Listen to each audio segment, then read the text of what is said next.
Danish striker is among the substitutes for the first time.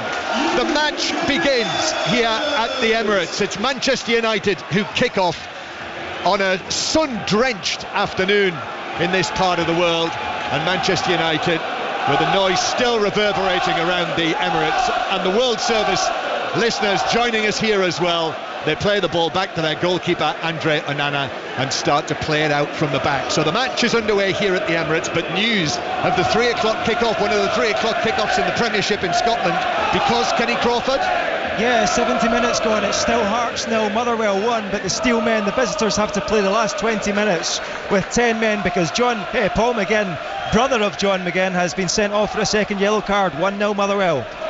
And last I heard, it was still Aberdeen 0, Hibernian 0 in the other 3 o'clock kick-off, after Celtic were the winners in the Old Firm match at Ibrox in our first commentary match of the day.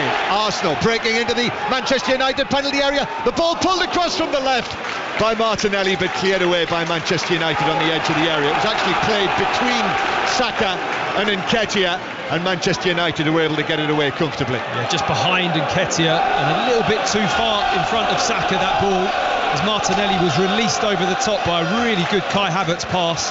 Ball was bouncing about in the middle of the park and he just almost hooked it over the top. There's a bit more to it than that, because I think he really knew where the space was and knew where Martinelli wanted it. It was a perfect pass from Havertz. And that is the voice of Matthew Upson, England World Cup player, Premier League winner with Arsenal, in the sunshine with us here. Well, we're not quite in the sunshine, are we? We're actually tucked away under the roof of the overhang above our heads, but we're watching Arsenal on the move with the ball centrally with Eddie Nketiah. Must feel great this week, having been named in the England senior squad for the first time. Eddie Nketiah scored in both home games so far this season for Arsenal, and scored here twice against Manchester United in January. Martinelli on the left-hand side for Arsenal, a dart towards the byline, but Wan-Bissaka was able to go with him and block it behind for the first corner for the home team. That's going to be an interesting battle, certainly in this first quarter of an hour or so. Every time Martinelli's getting that ball, he's got one thing in his mind. He's going at Wan-Bissaka. He wants to commit him anywhere around the edge of the box and just face him up. We know how good Wan-Bissaka is at dealing with those situations. So here is the corner to be swung in from the left-hand side by Martinelli. In fact, takes it short, gets it back. Martinelli into the area. Then there were defenders aplenty in there. He tried to drive it across. It hit one of them, bounced out, and the final deflection was off an Arsenal man on the edge of the area. Might have been Declan Rice, and it bounces behind for a goal kick to Manchester United. You get the impression that somebody's really wound Martinelli up in the dressing room before this game. He has come out onto this pitch like he's been fired out of a cannon. Really is aggressive in his decision making, driving at players whenever he gets the ball. He's had 2 or 3 opportunities there where he's getting to the byline and very nearly creating a goal for Arsenal. Well, it is still Arsenal 0, Manchester United 0. So that's a bonus for Arsenal, having conceded a number of early goals in their recent matches, not least in the previous match here last weekend. You were here, weren't you? Yeah. Against Fulham, the 2-2 draw. Yeah. When Eddie Nketiah came on and scored the goal that made it 2-2. Arsenal 0, Manchester United 0. And Manchester United playing it out from the back. Lindelof coming in for his first start as Onana has to play it out wide. Lindelof under pressure, passes it forward. Important touch from Eriksen, otherwise that could easily have been given away. But Manchester United bring it away with Casemiro. Now here's Anthony on the right-hand side, roundly booed. Anthony rolls his foot over the ball. Defender Gabriel is out there with him, manages to get a touch on it. The cheers from the Arsenal fans tell you that it has bounced and rolled for Arsenal. Anthony dispossessed. That's his first threatening run that he's had, but Arsenal dealt with it quite comfortably. Yeah, Gabriel had to drift out to that left-back position because Zinchenko was already advanced up the pitch, but he had great body shape, came out, showed him the line, didn't overcommit and just managed to get a little tackle in on Anthony and divert the ball wide. 0-0. 5 Live on this Premier League Sunday. World Service are with us. You can listen to either 5 Live or the World Service via BBC Sounds as well. And Onana with the ball at his feet, the Manchester United goalkeeper, hitting it long down the left-hand side, looking for Rashford, who's not got into the game at all yet. And this one actually, Ben White heads it out of play for a throw into Manchester United down the left. Choice of listening at the moment on Sports Extra is the men's 2020 international at Edgbaston. England need 203 to win. And let's get an update actually from Adam Mountford, who's there. And they've lost their first wicket, John. It's Will Jacks out for 11, caught off a leading edge on the deep cover boundary off the bowling of Jameson. England chasing 203 to win the series. They're 23 for 1 in the 5th over, John. And commentary, as I say, on Sports Extra. County Championship matches underway today as well, a new round of them. Perfect weather for it across the country, I would think, and commentary on all of those matches on the BBC Sport website, on the cricket pages. Just look for the live page and pick whichever match you want. A great thing, County Championship cricket, I find, Matt. The older you get, it'll come to you, I think, as Manchester United play it forward to Ericsson. And what age, or the cricket? Well, age definitely will come to you. Well, I'm pretty sure that will, but I'm not sure about the cricket for me, John. One day. Sorry to let you down on that front. Here's Ericsson bringing the ball forward. Ericsson almost shaven-headed now. Christian Ericsson passes it back to Martinez, who's behind him. If somebody dropped you into this stadium now and said that Arsenal were playing Juventus in a Champions League game, you'd think they were. Well, Onana hits a long ball downfield. In this kit, if somebody said Arsenal are playing the dog and duck, I would probably... Because it is green, isn't it? But really, it looks black, kit. John, doesn't it? I think it's got a bit of red. I think it's got thin red pinstripes in there as well. Has it? But it's interesting one, isn't it? It's an interesting one, but, no doubt, people will sweep them off the shelves in the superstore. It's funny because we saw a guy wearing the retro yellow and green one, United half and half one. Yes, that's right. That was an interesting awakening. Yeah, although that's very much got a hint of history about it, and makes a point, doesn't it? That's with the whole Glazer sale of the club or not. Manchester United on the back foot now, as Arsenal with Declan Rice playing it out towards the left-hand side. Here's Zinchenko, his first start of the season. They've nursed him back, and with Partey out, it'll be interesting to see if Zinchenko does step forward into the midfield role on the other side, which I'm sure he will. Long ball forward for Martinelli to chase, and chase as he does, he won't reach that, and it bounces off the pitch and then down that little slope into the hoardings in front of the Manchester United fans, some of whom in there are actually wearing this very same replica kit of the Manchester United third kit. But a goal kick to Arsenal, and it is 0-0. Yeah, I've already seen Zinchenko drifting into that midfield area. He's actually popped up over this side of the pitch on the right-hand side as well at one point. And that's the kind of freedom that he has. And with Declan Rice as that one sitter, they really do have a player that is almost the mindset of a centre-back at times, with the way he sees danger. And it's going to give Zinchenko even more freedom to roam the pitch. Manchester United take the goal kick out from the back, and then Anthony is caught there when the challenge came in from Kai Havertz, who just mistimed it and barreled into Anthony, who chested it down, hooked it away, and actually as Havertz stepped in, he pulled out of that and actually put his foot down on the grass, and Anthony ran into him. Had he have contacted him anywhere a bit higher in the body, could have been in a little bit of trouble there. Havertz was a little bit of a reckless challenge for the ball from him. Arsenal 0, Manchester United 0. And Manchester United bringing it out from the back with Wan-Bissaka. Passes it forward to Martial, whose first touch was a little heavy there, but Manchester United kept it. But Casemiro passes it away to Arsenal. Declan Rice takes control in centre field, and then the ball bounces down at the back for Arsenal. Declan Rice has got what I would call that new signing applause from the Arsenal fans at this early stage of his career. A new signing, particularly when the club spent £105 million on whenever he does anything. Oh yes, he's ours now. He's ours. Applause. Well, that's the going rate for a holding midfield player, John, isn't it? Yeah. Britain's the man who is currently the most expensive British footballer of all time. It's the most expensive position now, isn't it? It's fastly becoming. Caicedo overtook him in terms of a record involving a British club, as Martinez goes all the way back to goalkeeper Onana. So Martinez and Lindelof in central defence. Johnny Evans is on the bench. Ball's headed back by Ben White after a long pass forward from Onana, but he got under that and just steered it back to goalkeeper Ramsdale. White back at right back. I do like this balance of the back four, John. I have to say, seeing White back, Ben White in that position, Saliba, Gabriel on the left-hand side. I don't know. It just got a feeling of a bit more security which Arsenal were last season. You know, there's no doubt that the majority of the fixtures, that area was pretty good, you know, in terms of being solid defensively, something that had been labelled at Arsenal as being poor at for many years. They kind of put that right, and I think looking at the back four today, it does look pretty solid at the moment. Nice balance to it. Gabriel coming back in, his first Premier League start of the season, yet he started every game in the Premier League last season. Arsenal, however, lose it. Havertz puts in a challenge, but Manchester United play it forward. Bruno Fernandes, who's not been involved in the game at all either, passes it forward but overhits it, and Ben White is going to play it back to Saliba, who takes a touch, then slips it infield to Declan Rice on the edge of his own penalty area, who then turns, takes it back into his own box and passes it forward to Zinchenko, who is in that midfield position.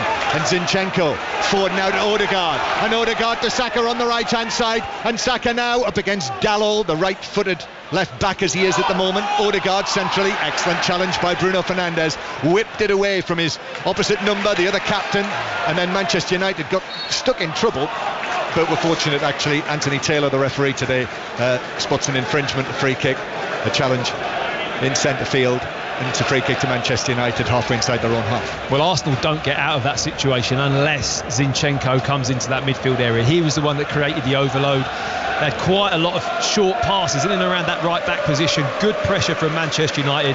The ball gets spun out to Declan Rice, and he just sees Zinchenko in that centre circle, and bang, the ball's through into him, and that is the outlet. Just, it's a numbers game, isn't it? Create that overload. Zinchenko comes in there. It was brilliant play from Bruno Fernandes, wasn't it? Just to recover and win that ball back for his team. Really good defensive work from him. Arsenal 0, Manchester United 0. Manchester United have won the 2 home games eventfully against Wolves when they had, I think it was 3 shots on target, won 1-0, and then coming from 2-0 down against Nottingham Forest. So the Manchester United home record, which is remarkable really, unbeaten in 31 matches at Old Trafford in all competitions, but their record away from home, certainly away from home against the top clubs under Eric Ten Hag, just 1 point last season away from home against the top 9, and here they are on the back foot as Martinelli receives the ball into his path, takes it into the full-back position, a right-footed cross towards Odegaard, miss header, bounces down, and Ketia couldn't get there, Havertz as well, and in the end, somehow, in a comedy of errors, the ball eventually is deflected behind for a corner. Wow, that man Martinelli, again, he's on fire at the moment. They don't deal with it, Manchester United. The cross comes into the box, a header from the United player around the penalty spot, and then a ricochet from Anthony Martial. It falls to the feet of Kai Havertz, and on his left foot, I don't know what happened there. It was just a swipe for the ball, complete miscue, misses the ball almost, just skims it. Didn't look particularly comfortable or relaxed in order to take that opportunity, just tightened up a little bit. Real chance for him there just to tap one home from probably about 8 yards out. Well, that was almost comical. Corner is swung in low to the near post, but Bruno Fernandes is there to whack a volley out of play into those who are drenched in sunshine on the lower tier of the Emirates Stadium. It's actually Diogo Dalot diving across his own penalty area, who headed it straight into Casemiro, who was next to him, and it bounced across, well, certainly Kai Havertz and the other Arsenal player who was in there. I think both were shocked to find it almost in a position where they could turn it into the net, and in the end it ended up in a corner. 0-0. Here's Odegaard now, the Norwegian, fair-haired, out to the right-hand side, and then Ben White plays it back towards Rice.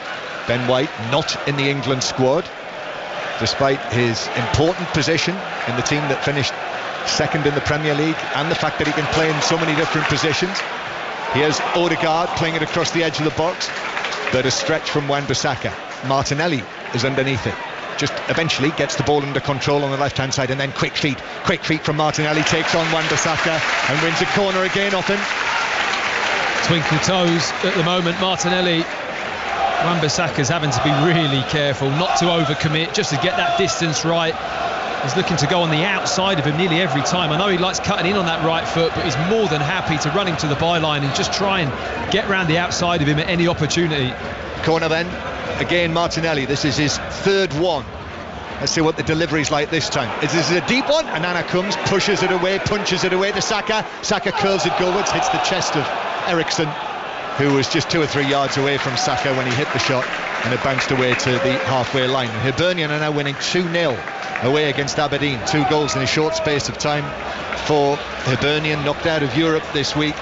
Christian Doige and Adam Lafondra scoring the goals for Hibs. So Aberdeen 0, Hibs 2, still Hearts 0, Motherwell 1, both 3 o'clock kickoffs those, and as we heard, Motherwell are down to 10 men in that match. Here's Dallow winning it back from Manchester United inside his own half. He's off over the halfway line, cutting in field, but the pass is short, and Havertz was able to glide back in there and pass it back into the back line to Gabriel.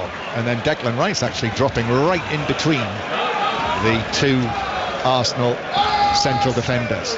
Been quite a lot of errors in this game so far, John, though, would you say? Like, in terms of technically, short passes, miscues, poor clearances, it's not been like, it's a little bit frantic. Players look a little bit edgy, a little bit nervous maybe. It hasn't been the smoothest of games in terms of technical and real quality on the pitch so far. Well, as I said to you, I think there's been enough uncertainties about both of them this season coming into this match to not know whether both would play well. Yeah, it shows, doesn't it? One would, or whether both might be a little off colour.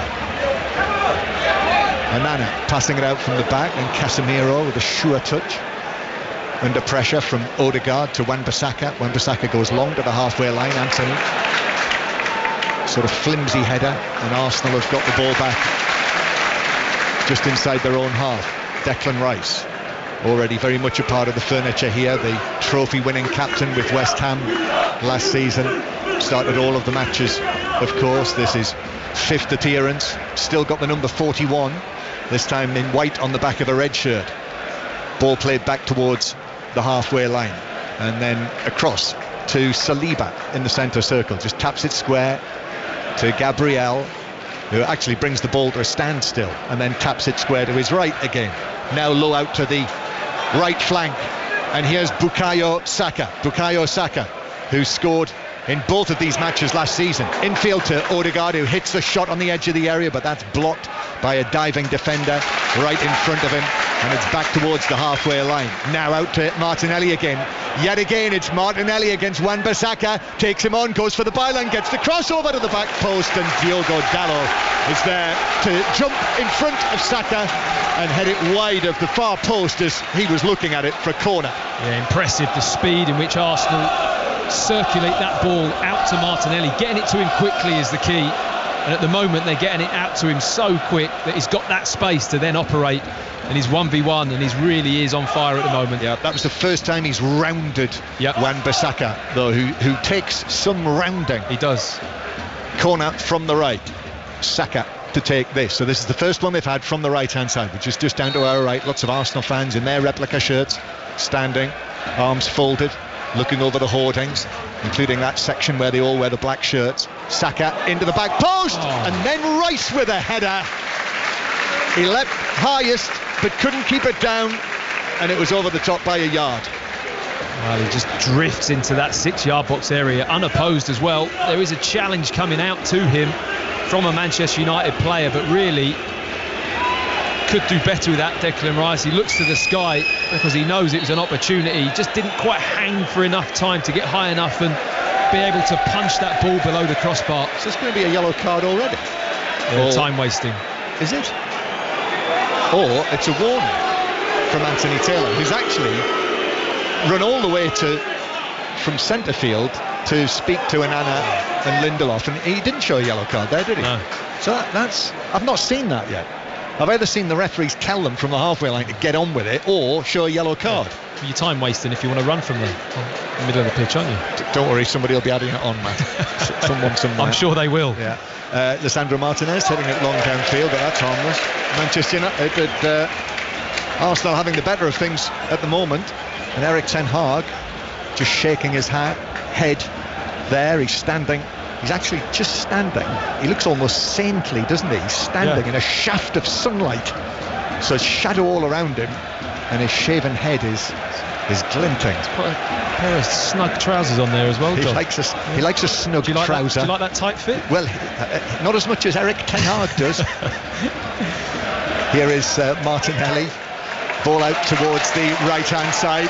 Saka pulls it down, but shows too much of it to Dallow, who goes down rather theatrically, but there's no free kick. He brings it back for, I mean, that must have been the tiniest touch Well, from Saka on Dalot. The problem I have with this is that the linesman, the assistant, is 5 yards away looking right at this challenge. It's a sloppy touch from Saka. Dalot comes across and then Saka catches him on the ankle. It's a tiny touch, really. Yes, there's contact, but Dalot realises that his body weight's going up outwards of the pitch. He's going to fall over and he just dives onto the floor, really, and he wins that free kick. But the assistant kept his flag down, which for me, he's got the far better view than Anthony Taylor.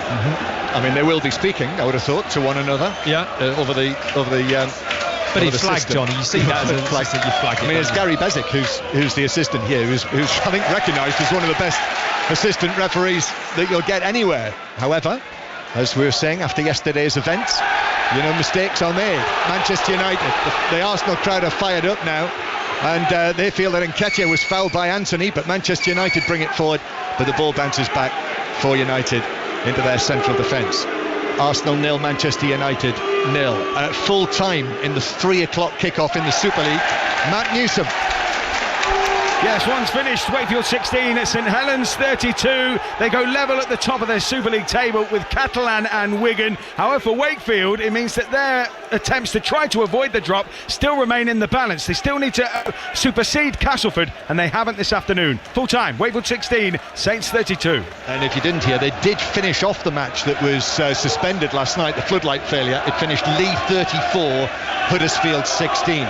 We've got a stoppage here, and again, the Arsenal crowd have been really whipped up by this. Anthony Taylor stopped play, and actually, this is taking a little time to sort itself out. The Arsenal players have come across for the water bottles, and Anthony Taylor is going to start play with a drop ball. Why? I don't actually know why the play stopped, because there was a tackle. Ben White comes in to win the ball off Marcus Rashford, and there's a complaint that Rashford then follows through and catches him. But for some reason now it's a drop ball into Christian Eriksen's feet, and Manchester United restart the match with possession. Unless they stopped it, because the 2 Arsenal players were down. I don't know whether there was a feeling that they'd collided and maybe it was a head injury. Maybe, which it wasn't. Well, it's a little fractious. The quality is not the best, I have to say. Arsenal 0, Manchester United 0. But Arsenal are having the better of things. However, these incidents that have happened, the free kick that was given against Saka, what we've just witnessed there, it's whipped the crowd up, and that might actually aid the match. Well, Arsenal started fast, which they tend to do at the Emirates, I will say. They like to go after their opponent in the first 5 minutes. And they've done that, has to be said, in this game. They've really tried to take the game to Manchester United. It's a goal kick that Manchester United are taking their time over. Anthony Taylor is waving his hands and pointing his finger and telling them to get on with it. And now they've played out from the back. And I think, did he say the ball was not in the 6-yard box when he took it? Well, couldn't have been far outside, could it? Well, they've gone back and they've taken it again from the edge of the 6-yard box. I mean, maybe slightly, but anyway. Seems rather fussy, a lot of all of that. Lindelof carrying the ball out from the back. So Johnny Evans is on the bench for Manchester United, having signed a year's contract at the age of 35. Harry Maguire there as well. And again, if you just switched on, Sofiane Amrabat, the Moroccan World Cup player, he's not yet involved. Obviously didn't get everything sorted out in time, so not involved, not on the bench today. But Reguilon is on the bench. Sergio Reguilon, now on loan at Manchester United, the former Tottenham man, and their new goalkeeper as well, Altay Bayindir, the Turkish international, on the bench with Dean Henderson having left. So quite some changes for Manchester United. Here's Lindelof at the back. Lindelof shapes himself and sends a long pass forward, but Saliba's able to come across and just head that down. And then Anthony fouls Gabriel, and Gabriel marches towards the referee. He scoops the ball away here, Anthony. That's what they're complaining about. He goes to ground Gabriel, the whistle blows, and Anthony just does exactly what the players have been told not to do. Exactly that. Now he's turned around and pointing to his ears as if to say, didn't hear the whistle, or the whistle hadn't been blown, but I think the referee was pointing at his whistle. Anthony Taylor, I think, was saying, I'd not blown the whistle before he kicked the ball away. Okay, so I he think agreed with that's him. what he's saying. Yeah, because otherwise he would have booked him, John. It was a clear, just kicking away of the ball. Nothing could be more certain, because they've been given a clear line of thinking that that's what will happen. And that has been enforced, in fairness, so far, hasn't it? Yeah. Maybe a little bit too much, might be said. We could say that. 25 minutes played. Arsenal 0, Manchester United 0. This is the Premier League on the BBC, on 5 Live and the World Service. BBC Sounds as well, if you're on the move, on what for many I'm sure will be the last holiday weekend of the summer. He sighs. Here's Ericsson out to the right hand side to Wan-Bissaka. Not long before we'll be sitting here and the cold wind will be whistling around us. Here's Casemiro back to Wan-Bissaka. There's a cheery thought. Wan-Bissaka couldn't get it away. It was headed forward by Nketiah. And Arsenal now, but that's intercepted by Ericsson. All a bit scrappy. Ericsson tries to run it away. Oh, glorious pass through to Rashford, who's into the area now on the left-hand side. Defenders are back. Rashford still going and shoots it off a post. Super stuff from Marcus Rashford to score his first goal of the season. Delivered by a brilliant ball from Ericsson. But Rashford still had an awful lot to do. But my goodness, he did it. And it's Arsenal 0, Manchester United 1 against the run of play. Well, what a sucker punch that is for Arsenal. Super finish, Marcus Rashford. I mean, that is the first time we've said his name, John. He's been anonymous in this game so far. Barely had a touch. But boy, did he come to life here. Unfortunately for Kai Havertz, the weight is on his shoulders with a crossfield ball just in the Manchester United half. A really loose pass. He tries to play across the pitch. It gets intercepted by Ericsson. And like you've already mentioned, it's a lovely little ball just inside Ben White, curling out to Rashford. He's in that perfect position that he really loves. Coming in from the corner of the 18-yard box on the left-hand side, drifting into the pitch onto his right foot. He cracks one right into the far post corner. Ramsdale gets a fingertip to it, tips it onto the post, and it's in the back of the net. Super piece of counter-attacking football from Manchester United. Yeah, it's been a feature of the season, actually. Counter-attacking goals. I've seen a lot of it from West Ham, certainly in East London and elsewhere. But there, I mean, the weight of that pass from Ericsson as well is that perfect. High quality. Yeah, top quality, unlike the pass from Havertz, which unfortunately really did get cut out. And it's such a dangerous area of the pitch, that central area. You play that crossfield ball, even if it's in the opposition half, just shows you how quickly you can get hurt. So Arsenal 1 down, but Martinelli, and now Odegaard left foot scores! It's 1-1!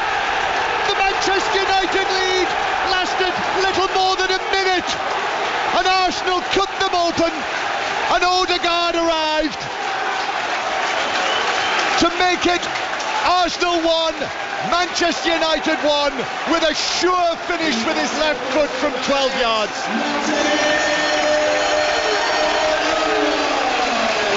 Well, there's one thing I know. When I see Martin Odegaard line up with his left foot and the ball is just rolling at a nice pace across the 18-yard box line, roughly just outside the box, and he's stepping onto that, you know this ball's hitting the target.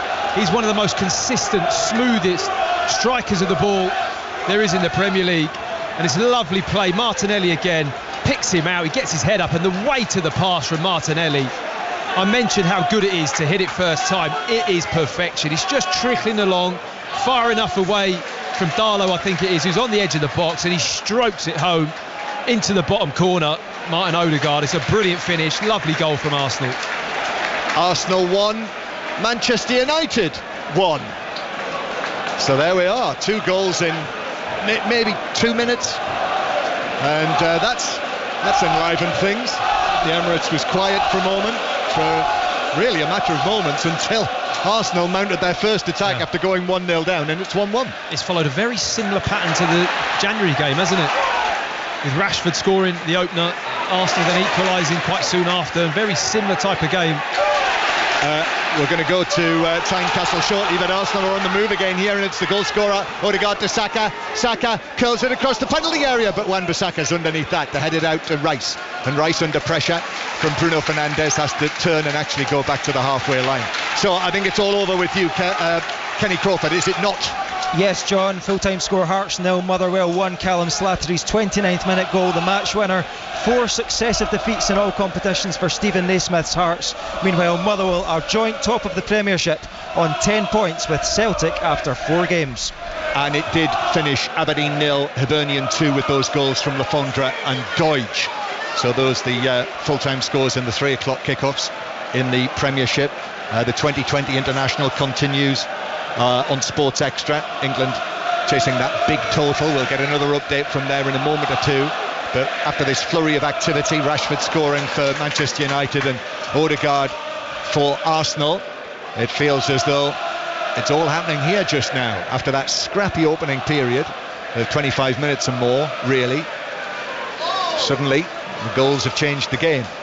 Manchester United playing the ball out from the back.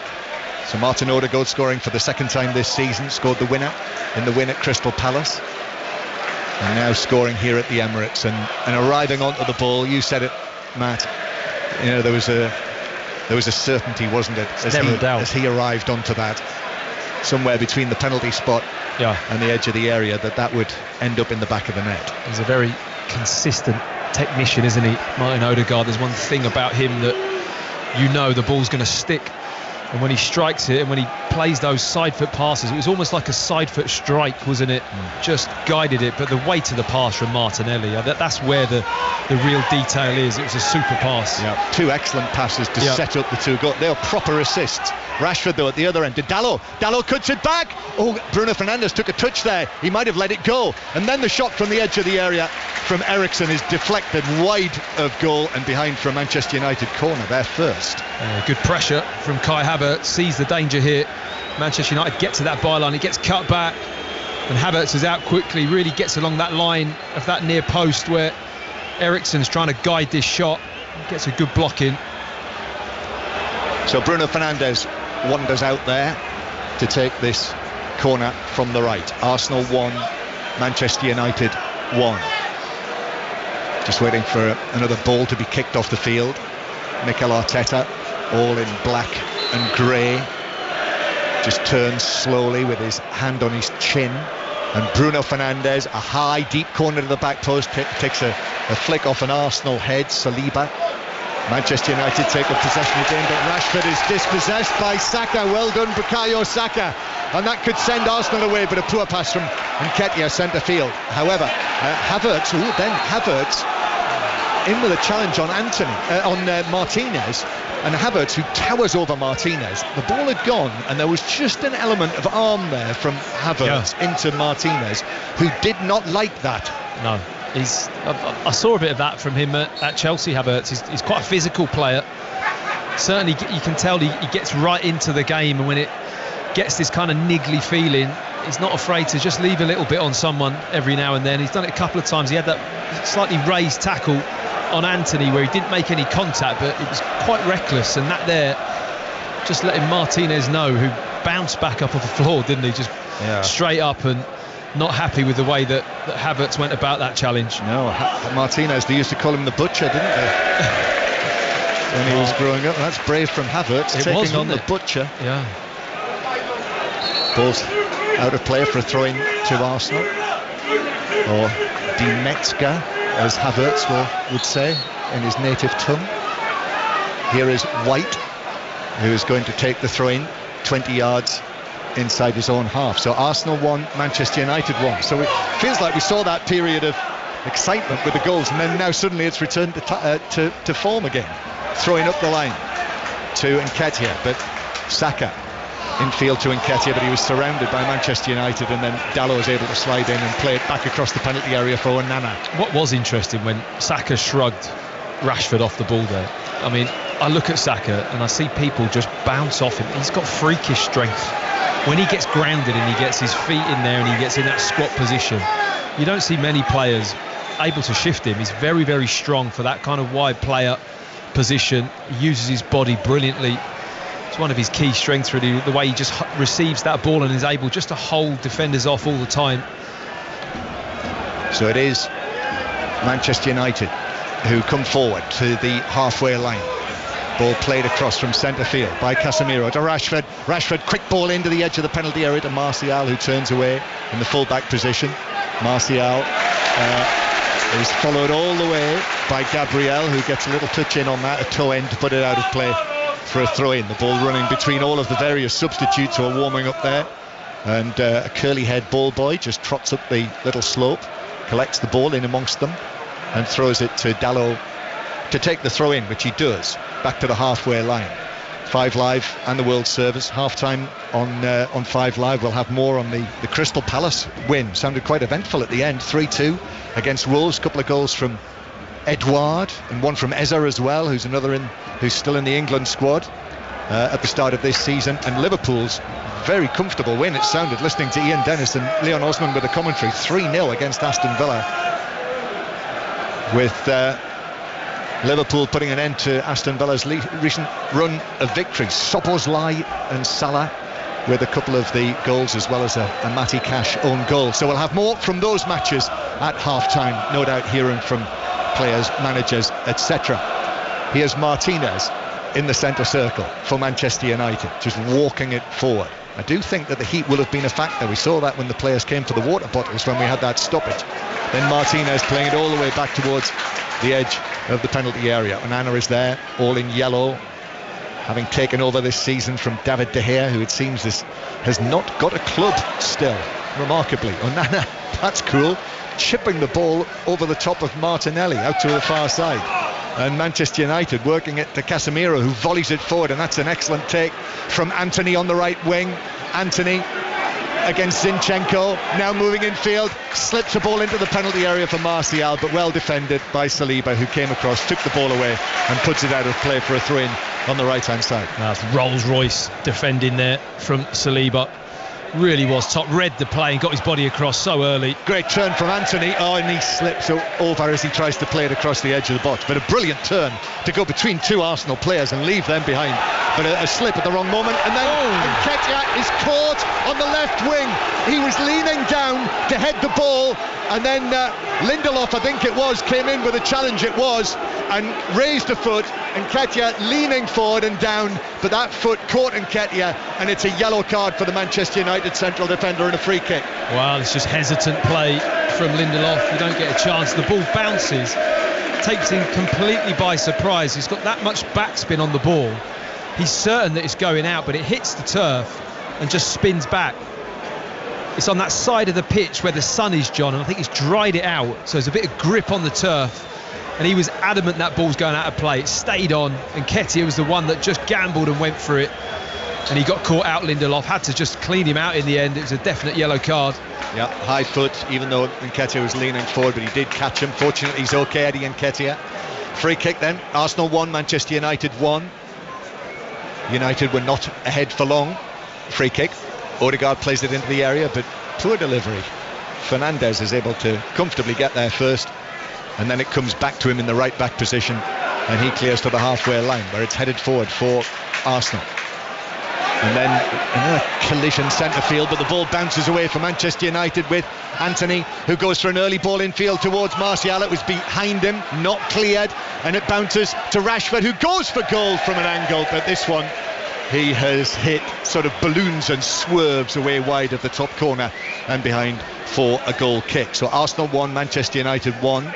The latest on the England run chase in the T20 at Edgbaston comes from Adam Mountford. Really up against England, 67 for 4 after 10, chasing 203. Milan out for a very scratchy 2. Bairstow taken on the boundary for 12 off spinner Sodi, then had Brook caught for 8, mistiming a driver ball after overturning an LBW decision. Butler still there on 29, but England need another 135 from 59 balls, John. So that is on Sports Extra right now, and the tennis commentary will be on there later, but the tennis, the US Open live from New York, is currently on the BBC Sport website and app, which is where the Italian Grand Prix was earlier, and we'll have all of the interviews, etc., from Monza on the Checkered Flag podcast. Now Bruno Fernandes has been injured in a challenge with Bukayo Saka, who's been yellow carded, to general dismay and outrage. This is very strange because I think he's been yellow carded, but the foul is for Arsenal. Because the initial foul was by Dalot on Saka, so the whistle went for that. The whistle went for the foul, but Saka, then stretching for the ball, has missed it and caught Bruno Fernandes around the ankle. That's right. It's not often you see that, is it? No. But I guess Saka would say, well, the foul that I'm feeling from Dalot is impeding my movement, therefore I've lunged for the ball because I'm being fouled, and he's caught Fernandes, unfortunately. So I can sympathise with Bukayo Saka, to be honest. I mean, it was a tackle that you would see a yellow card given for, but it's under the strain of being fouled, so the foul became first, John. Do you know what I mean? So it's a difficult one to probably decipher for the referee. Yeah, but he did catch him. Yeah, he did. Now the ball had gone. Yep. And, it was stood up as he stretched in. But it's being held back by Dalot. Yes, yep. So I see that. You know what I mean? So you can understand why Saka's saying, well, I'm being fouled. I'm not in full control. Yeah, I think what is a racing certainty, the most certain thing today is that Anthony Taylor and the officials will be booed off at half-time. As the ball bounces out of play off Havertz, general groans from the Arsenal fans. Just around us here, one or two of them stand and wave their arms in the air. And Anthony is wriggling away down the right-hand side. Zinchenko does well. Zinchenko, that's former Manchester City against current Manchester United. Back to Manchester United. Bruno Fernandes overhits his ball forward. And we've seen a lot of that. Yeah.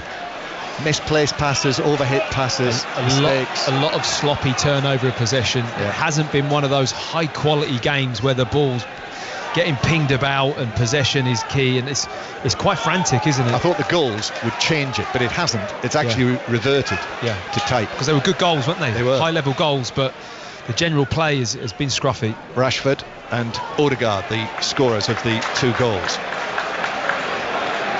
Arsenal with Zinchenko. He'll be involved next weekend, you would have thought, all being well, against England when we'll be in Poland. Ball comes back to Zinchenko, who swirls it into the back post. Saka was there, but well defended by Dalot actually in front of him, who got his head to it to glance it away into the opposite full-back position. Good ball in from Zinchenko. Here's Declan Rice, upright. Little ball to Odegaard on the edge of the box, shimmy from him, gives it square, Saka on his left foot, then to Martinelli in the box on the left-hand side, curls it right up via a deflection and behind for another Arsenal corner. Thought Saka was going to have a pop there, John, on his left foot. It was almost like the pass from Odegaard was almost suggesting to him, go on, hit that on the edge of the box. Instead, he opts to just funnel it wide to Martinelli, who was never going to get a shot off, but has that 1v1 ability. Corner then, Martinelli, another one from the left-hand side, stands 1 foot in front of the other, raises his right arm, and here's the delivery in towards the near post, which is headed down by Casemiro for Manchester United, and then Anthony goes down very easily after a challenge from Odegaard. And the referee has brought it back. Well, he spotted an infringement in there. He didn't bring it back, did he, for the foul on Anthony? I think he did. Yeah, he did. He did? He did. Well, there wasn't very much in that. Apparently there was. He's not the favourite person at the Emirates at the moment, Anthony Taylor. No, and neither Anthony nor Anthony Taylor. Neither Anthony. Anthonys are not popular here today. It's a bad day in North London to be Anthony. 1-1, and the ball goes back to Lindelof. Eriksson comes back, just taps it back towards Lindelof. We're in the 44th minute at the Emirates Stadium on this warm afternoon. Wan-Bissaka making ground down the right-hand side, but wins a throw-in as the challenge comes in on him, and Wan-Bissaka goes back towards the halfway line. We might see Rasmus Højlund in the second half for Manchester United, but Marcus Rashford, already having scored in this match, cutting in from the left-hand side. That just looks home to Marcus Rashford. And I know that he was affected playing centrally as Manchester United come forward. Bruno Fernandes heads it across the box, half a shout for handball against Gabriel. Then Bruno Fernandes goes down. A challenge from Martinelli. Bruno Fernandes wanted the free kick. It's not given. He's herring around now in anger as much as anything else, but Arsenal clear to the halfway line. Manchester United though have got possession back. Martinez has now got the ball at his feet. I mean, it's interesting that Martial is hugging this left touchline a lot for Manchester United at the moment. I agree with you, John. I think that position where Martial is now, when I see Marcus Rashford there get the ball, I mean, he can make things happen. 30 goals last season. That was his personal best. Manchester United's Player of the Year. And the goal that he scored here was the 6th one that he scored in the Premier League against Arsenal over the years. Martinez turns and then takes the ball back into his own half with added time now being shown. We are into that now at the end of this first half. What was the figure? It was 3 minutes of added time. Here's Onana with the ball on the edge of his own penalty area. Onana just plays it out in front of himself and then hits the long pass downfield. This is for Rashford to chase, gets up above Saliba, heads it infield but heads it straight to Arsenal's Gabriel. Then Rice with a pass forward through the middle to Nketiah. Couple of touches to Saka on the right hand side. Dalot gets back. That's been a good contest as well, and Dalot's won this one too. Puts in the challenge, takes it away from Saka. He's done well at left back, Dalot, against Saka. Rice then with a pass out towards the left hand side. Martinelli with the ball at his feet, having already created one goal. Martinelli then back towards Zinchenko. Now Rice steers it again to Martinelli, who's running at Wan-Bissaka, takes him on again. Wan-Bissaka gets in there and is able to get a leg in the way of the cross behind corner. I mean, he's won a lot of corners in this first half, hasn't he, Martinelli? It's credit to Wan-Bissaka because he's not most allowing of them off Wan-Bissaka. Exactly, he's not allowing that ball to get crossed. I mean, he's doing a good job in that full-back position, but what it is doing is obviously conceding a lot of corners that Manchester United are having to defend. So, the 6th Arsenal corner of the first half in added time. Martinelli steps up to take it. It's a high in swinger to the back post, which is taken down by Nketiah. Tees up Saka on the edge of the box, beats Antony and shoots, and it comes off the head of a Manchester United defender, I think Lindelof, which took it well wide, just stood up and let it hit him on the head, and it bounced wide. Yeah, it's one of those where it comes out to Saka on the edge of the box. He steps inside onto his left foot. It's a perfect position to shoot from, but there's that many bodies in there that they've just got to stand big and stand tall and keep your eye on the ball, really, and he does that well. Lindelof gets a good header on it. Corner is taken short this time by Arsenal. Martinelli gets it back and then plays it in from that angle. Well defended by Manchester United there, because that was a real danger in the air from Saliba. Arsenal still with it on the right hand side. Rice and White will allow it to roll out of play because it took a touch off the foot of Martial. White takes a quick throw. Manchester United very nearly switched off there, but not Martinez, who's able to chase it and make sure it went behind for a corner. And Odegaard now is trying to whip up the Arsenal fans, as if you need to do that, in the clock stand to our right. He's actually right in front of those black shirts, who have there are probably about 100 of them, black t-shirts. It's that sort of Arsenal ultra thing that they've tried to create here. Well, they have created it there, and it's a corner from the right hand side. Saka waits. Here's the Saka corner. This is a deep one to the back post, which is headed down and wide by Martinelli. It bounced up at him, and there's the half-time whistle, and it's 1-1. Well, mixed half, Matthew Upson. Very much so, John.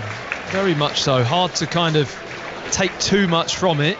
Really exciting game of football, I will say. A lot of to-ing and fro-ing, a lot of people being dispossessed, misplaced passes. Adds for an exciting game. 2 top-class goals, brilliant finishes and well worked, and as we'd expect, John, I think we spoke before, both teams a little bit uncertain as to how they're playing. It's a little bit sloppy in areas, but some real talent, which was highlighted by the quality of the goals. Yeah, the referee, he'll be getting his chorus of boos very shortly, but 1-1 at half-time. Marcus Rashford, there it is. Tells you.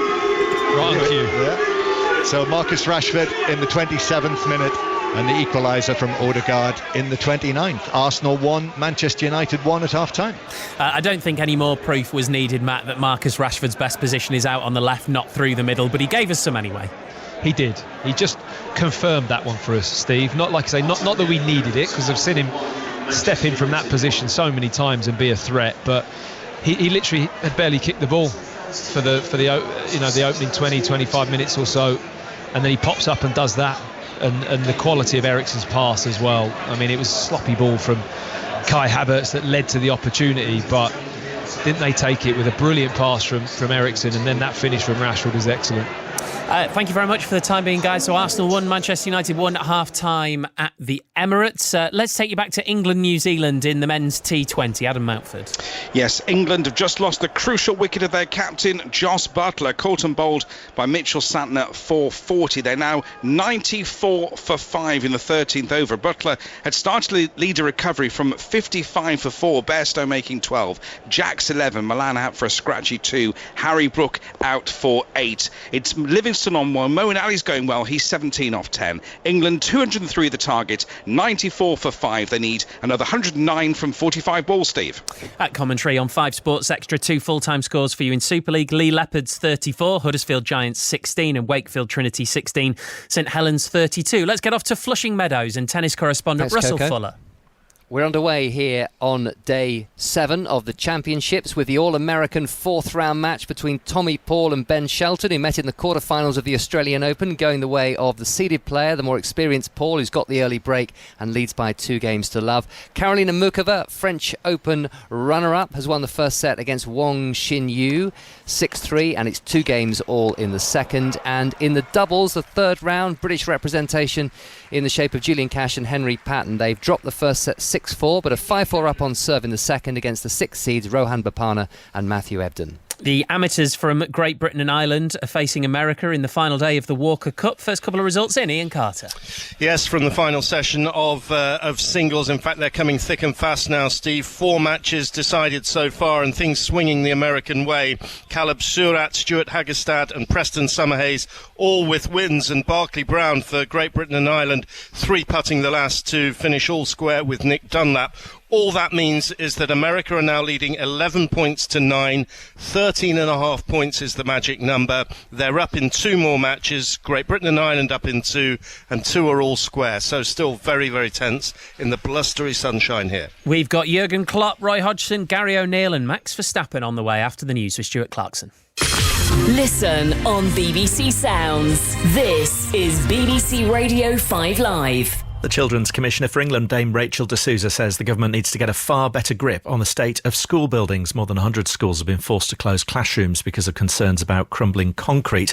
The Chancellor Jeremy Hunt told the BBC this morning the government would spend what it takes to ensure children are safe at school. Ukraine's confirmed it's broken through Russia's first defensive line near Zaporizhzhia. The operation involved spending weeks clearing landmines. A union representing shop workers has welcomed Tesco's decision to provide store staff with body-worn cameras. The supermarket says it's because assaults on staff have increased by 1/3 in a year. Tesco also wants attacks against shop workers to be made a specific criminal offence across the UK. And the family of a boy thrown from a 10th floor balcony at the Tate Modern Gallery in London say he now uses his wheelchair only for longer outings. The boy, who was 6 at the time, suffered serious injuries in the attack in 2019. The teenager who attacked him was jailed for 15 years. Hear them do their thing in the Premier League. Then hear what they have to say on BBC Sounds. Subscribe to the Players channel and get inside the footballing minds of Premier League icons. From the Footballers Football podcast. I'm getting stick for arguing with one of their players, and that's a player that they was booing themselves not too long ago. So to Football First with Troy Deeney and Jermaine Defoe. I just laughed. I went, don't worry, you'll play me next week. And much more to come as we head into the new season. Real football talk straight from the players. The Players channel. Listen on BBC Sounds. This is 5 Live Sport with Steve Crossman. On 5 Live. Listen on BBC Sounds. And it's Arsenal 1, Manchester United 1, half-time at the Emirates, second half commentary on the way. Earlier, Liverpool beat Aston Villa 3-0 at Anfield. The 300th Premier League match in charge for Jurgen Klopp, and it couldn't have gone much better. The game not, no. That was a perfect 3-0. It would have been cool if Trent would not have felt his hamstring, but besides that, it was a perfect afternoon. It was really a good game, the best for a long time. Really pleased. Big steps from the last games, but using the good things from the last games as well. We were ready to suffer today. In difficult circumstances, it was obviously like Caribbean weather. Wow, it was roasting. And the boys put a proper shift in. I'm really happy. Trent, you were talking about, obviously there's that injury concern, but just before we get onto that, his ball distribution, his diagonal crosses, the captaincy, he just seemed to thrive in every single moment. You shouldn't sound that surprised, to be honest. I mean, he's a world-class player. So is he that every Sunday? Maybe not yet, but the potential is always there. And today he put a proper performance out there. Yeah, he was for sure got a boost by the armband. I'm pretty sure he did. And in the end, we could give it the armband to the Scotsman as well. So that's cool. But everybody was fully in. It was a super hard-fought game, which now I realized when all your colleagues were asking me, it was like, it looked simple. I didn't feel that for a second, because if you don't make this run, then Aston Villa is through, and Aston Villa is really strong, and that's why I'm really happy about the work rate we put in today. It did look routine, it did look like there was control. With Trent and the injury, does that rule him out of England, or could he still take part? I don't know. We have to. They must definitely follow as can. So, and then we will know more. So, but I would say if you feel your hamstring, then the next week it's not possible. So, then there are the England games. Obviously, sorry for him and sorry for Gareth, but let's hope that it's not serious. And I guess with Mo on the score sheet, with all the noise this week and the speculation over his future, he was always going to score. But 148 games at Anfield. That's his 102nd that he's put in the back of the net today. That's absolutely crazy. The numbers are crazy. Mo is a world-class player, is an all-time Liverpool legend, and is committed to this team. Nothing else to say. Jurgen Klopp there with Juliet Farrington. Crystal Palace beat Wolves by 3-2, but Roy Hodgson isn't totally happy.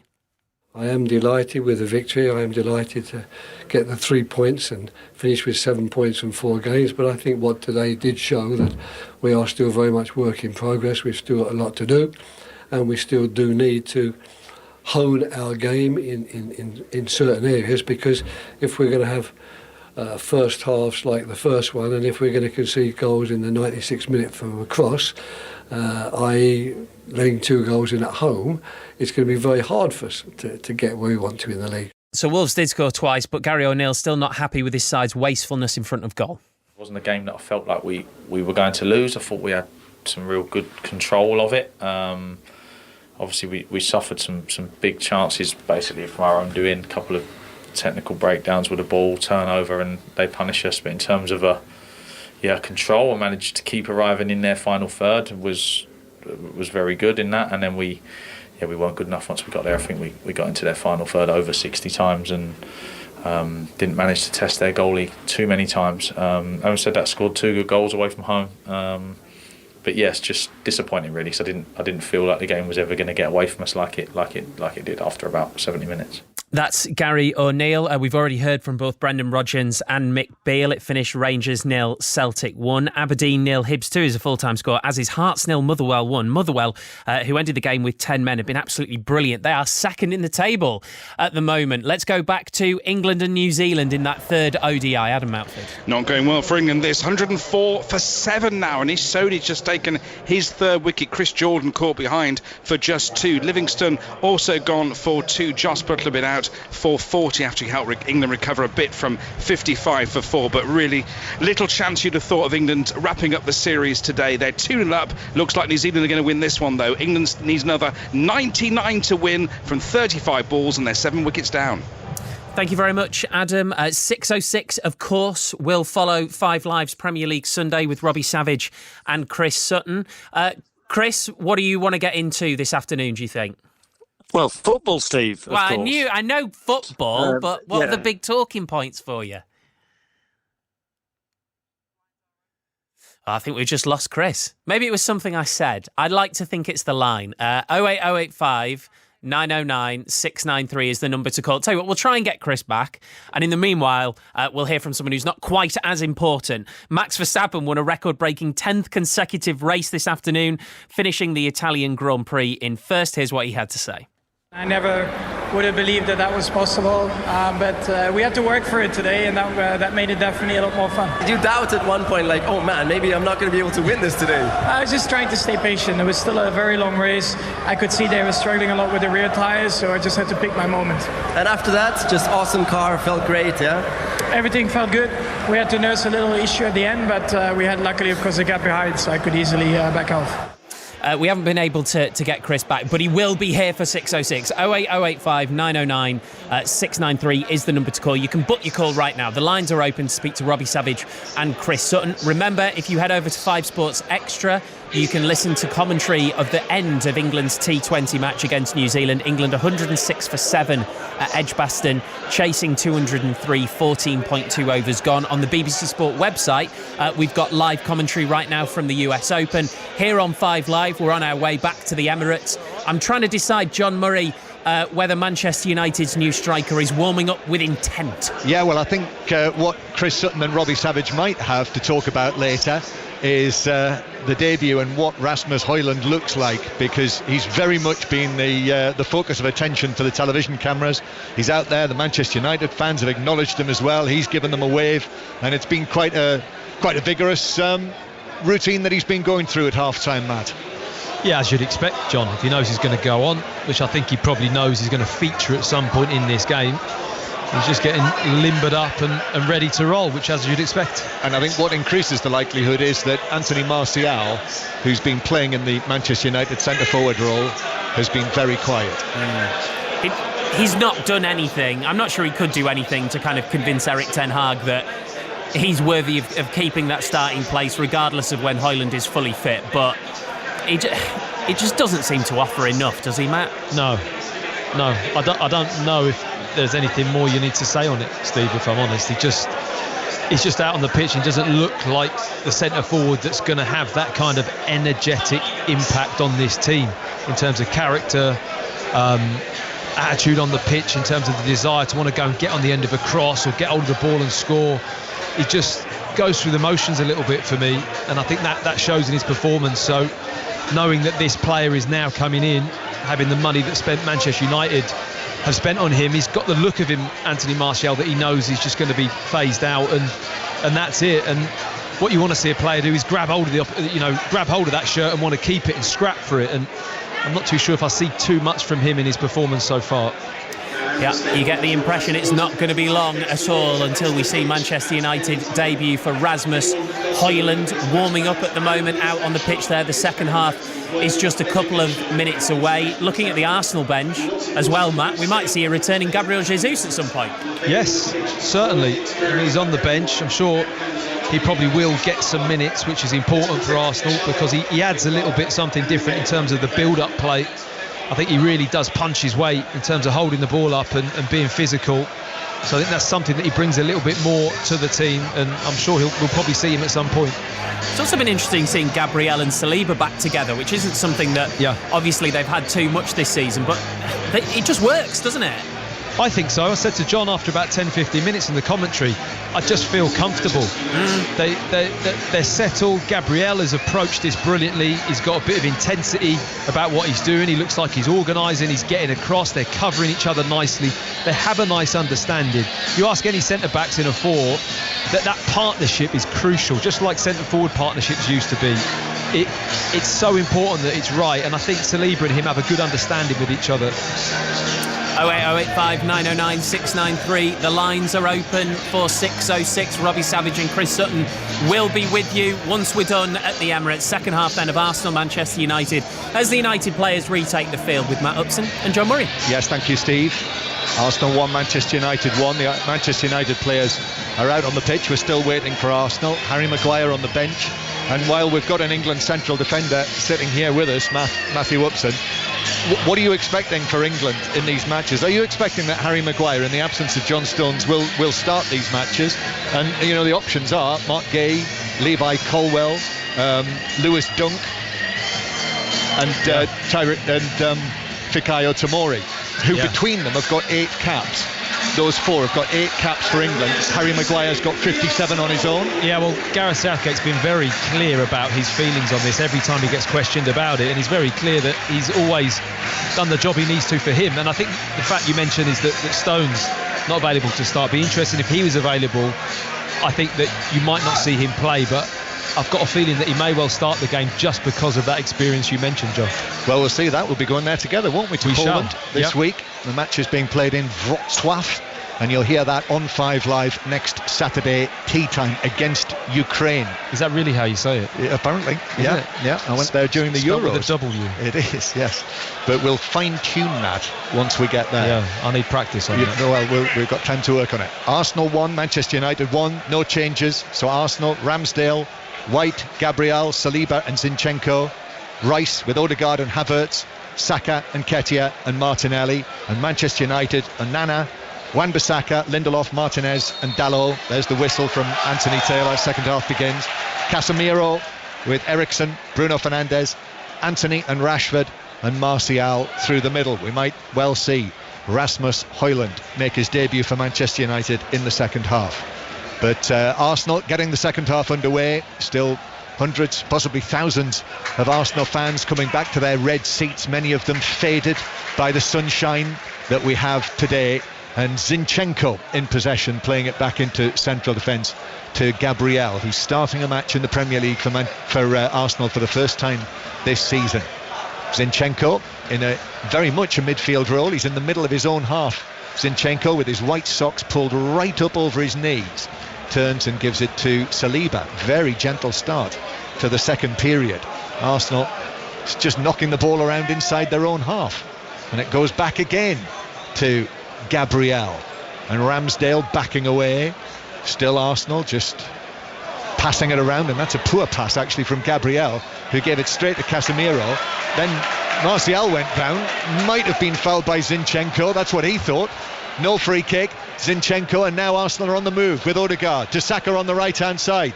Saka looks for the overlap from White with a cross, but caught by Onana. The goalkeeper at the near post just threw up those white gloves, and it stuck to them just above his head. Well, that right there from Martial is what we were talking about at half time. It's just the ball's coming into you, stand your ground, get your body in there, draw the contact, like be physical, do your job, hold the ball up for the team. And I mean, he goes over so easy, hoping to win something from the referee, and he just gets waved up off the floor. And it's just moments like that, John, that you just feel a bit of despair really in terms of how you're going about playing that position. Second half has begun rather sleepily. Yeah, it matches the sort of sunny Sunday afternoon that we've got here. The tempo is right down. Lindelof playing it across the back line, and those who didn't rush back to their seats, well, they've missed nothing. Here's Eriksen with the ball on the edge of his own penalty area, and then Lindelof forward towards Fernandes. Wan-Bissaka in field, a flick from Anthony, but he flicked it straight to Declan Rice, and Rice will pass it back to Aaron Ramsdale in the goal to our right, underneath where the famous clock itself, the white clock with the black numerals, hangs high at the front of the top of the stand at the clock end, as it used to at Highbury many years. Here's Zinchenko on the left hand side. Zinchenko then back again to Declan Rice. And the transformation of the Emirates outside the ground continues. I went and had a look at the new statue of Arsene Wenger there, which has been put up to mark the 20th anniversary of the Invincibles, the last time that Arsenal won the league. And quite a statue it is. Have you seen it, Matt? No, I haven't, John. He's in his shirt sleeves, tie, and he's holding the trophy high above his head. Impressive. It is actually, yeah. And it's in a little garden, and it's got, it's all done very nicely. Nice. I would recommend going and having a look at it if you come to the Emirates Stadium. Could be a bit busy after the game, couldn't it? Yeah, I wouldn't do it today, maybe. No. Here's the ball down the left-hand side for Arsenal, but offside against Martinelli. And it is a very underwhelming start to the second half. So the World Service listeners are with us as well, BBC World Service listeners from wherever you're tuning in. And a rather soporific start to the second period after it's a free kick to Manchester United that they're not hurrying to take. And Nana comes out of his penalty area. Casemiro takes it, gives it away, and here's Odegaard trying to inject a bit of life into this match. Odegaard, left-footed and over the top to Martinelli, who chests it down, goes for the byline, but Anthony was back there with him. And referee Taylor, who was just inside the area, had a good view of that, says the final touch was off Anthony onto Martinelli and through for a goal kick to Manchester United. And let's just see how quick Manchester United are going to be about the taking of this goal kick.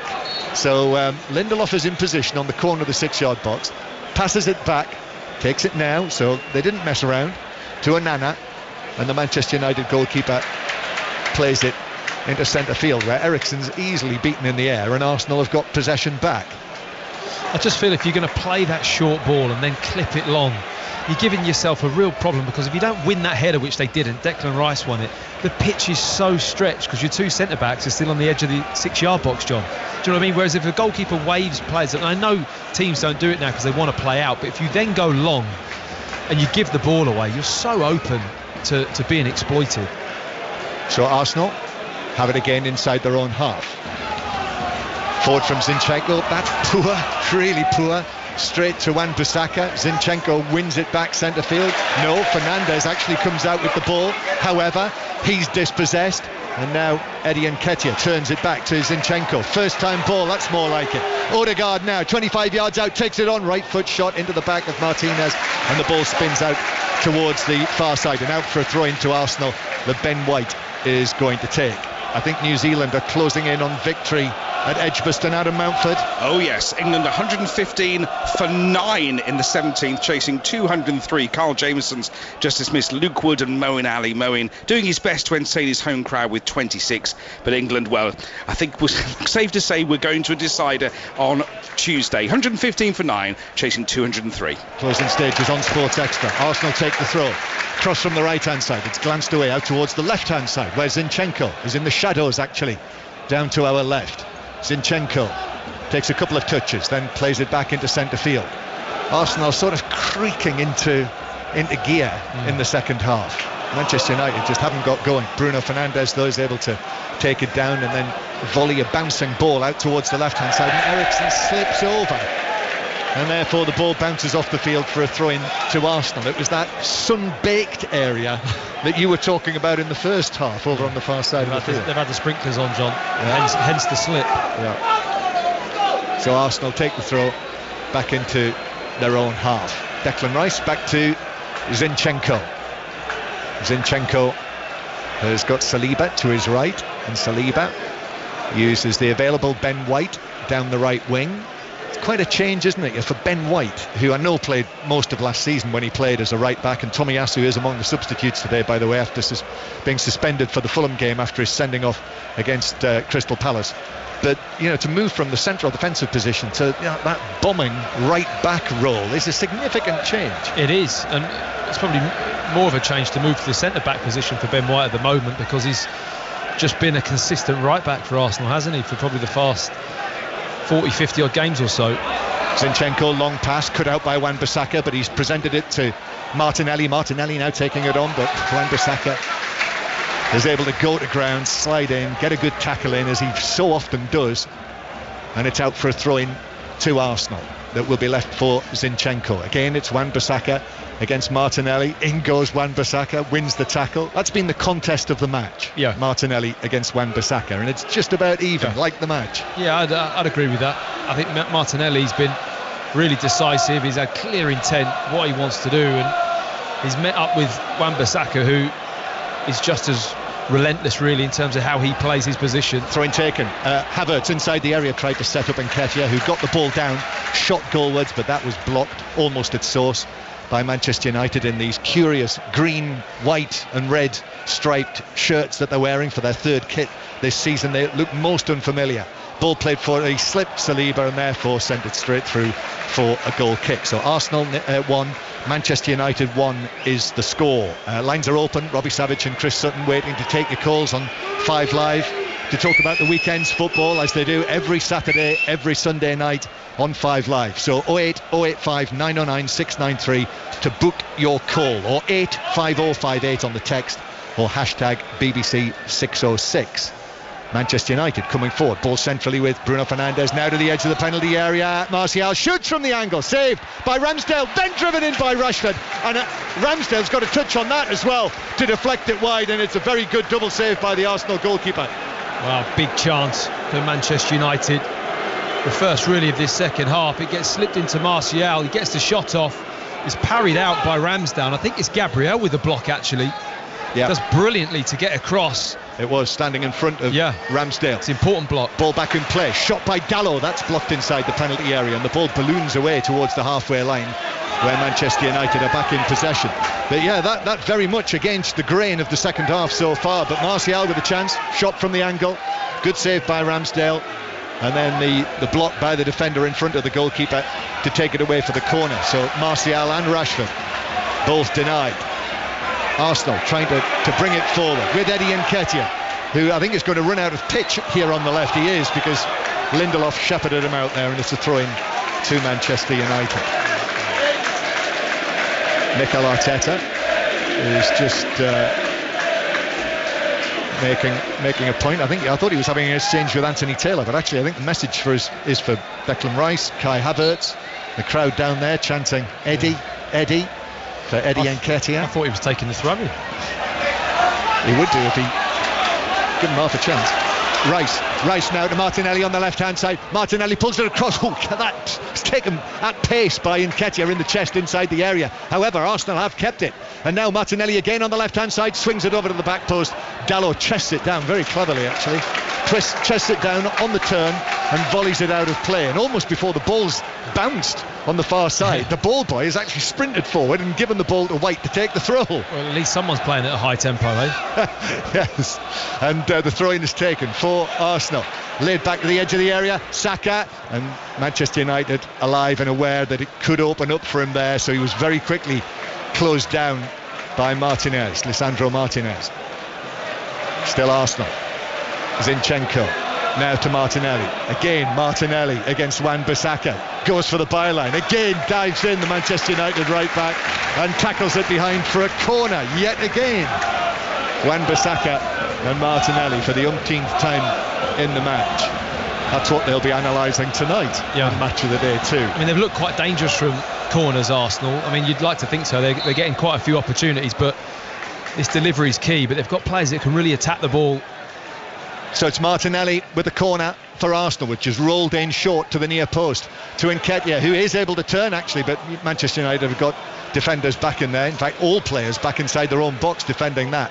Still Arsenal though, 25 yards out. Saliba, nice turn, left foot onto his left foot, and rather uncertainly he passes it in the general direction of Martinelli, and Bruno Fernandes slid in to put it out of play. I mean, he really had to get that thought out of his head, didn't he? He was lined up to shoot, and he just thought, I can't, not on my left foot like this, and just opted to slide it wide.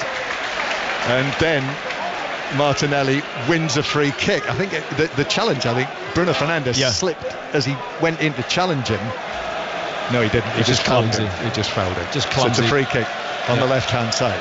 Forgive me for not remembering. Which was your stronger foot? Left, John. Yeah. And on your right foot? I was both-footed, actually. Of course you were. such class. You've got to say that. I really should have known that. Both-footed.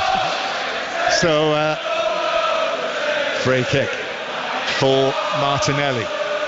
So it's in the Manchester United right back area. It's about 7 or 8 yards away from the corner flag, and Martinelli backs away. Manchester United with a one-man wall, but actually Odegaard's in there as well. It's taken to the near post, clipped away. It actually hit Havertz, who tried to flick it on across the penalty area, but Manchester United cleared. Arsenal 1, Manchester United 1 is the score here at the sun-drenched Emirates Stadium in North London. Rice just forward of the centre circle, quick pass through the middle, and then it's slipped forward by Nketiah. Havertz is away inside the box. Challenge comes in from Casemiro. Down goes Havertz. It's a penalty, says Anthony Taylor, and it was a clumsy one. That's how it looked, and Havertz did ever so well there. The footwork, the quick feet, too quick for Manchester United, and that challenge, I think, by Casemiro was the one that sent him tumbling. Penalty to Arsenal. Well, it's lovely play. Is it Nketiah with the pass through, or was it Saka? I couldn't quite see. I think it was Nketiah. Came through and flicked the ball the outside of his boot, but it's all about the touch from Havertz. Takes it into his stride, and it's clumsy. He gets in between Casemiro and Wan-Bissaka, and they just clip his heels. It looks a penalty to me. It was a good run, clumsy challenge, and it's almost like the game has been lured into a bit of a lull, hasn't it, John? And all of a sudden Arsenal put a couple of little sharp passes together, a lovely little slip ball from Nketiah, and the opportunity came. He's having a good look at VAR this one, though, isn't it? are reviewing this to decide it looks whether Havertz has, I think, initiated whether Havertz has gone down first and whether there's enough that. I think he's given the referee's given that as a penalty. Yes. The question is that a clear and obvious error? No. That should be overturned. No. And I feel not. It's not. It's not. What it's. He's going to the screen. He's going to the screen, and Anthony Taylor running towards us. Now I know that the officials have been told, the match referees have been advised this season, to be strong, and if they feel that they have called it correctly, to stick with their decision. But in most cases, this means an overturn. The way I see it, that penalty could have been given, and people, you said fair enough. It could not have been given, and you're probably erring on the side that it looked more like a penalty real time. You can review it slow motion, and things look different. There's contact there, and they're moving quickly. Here's Anthony Taylor. There's the rectangle in the air, and then the palms over one another.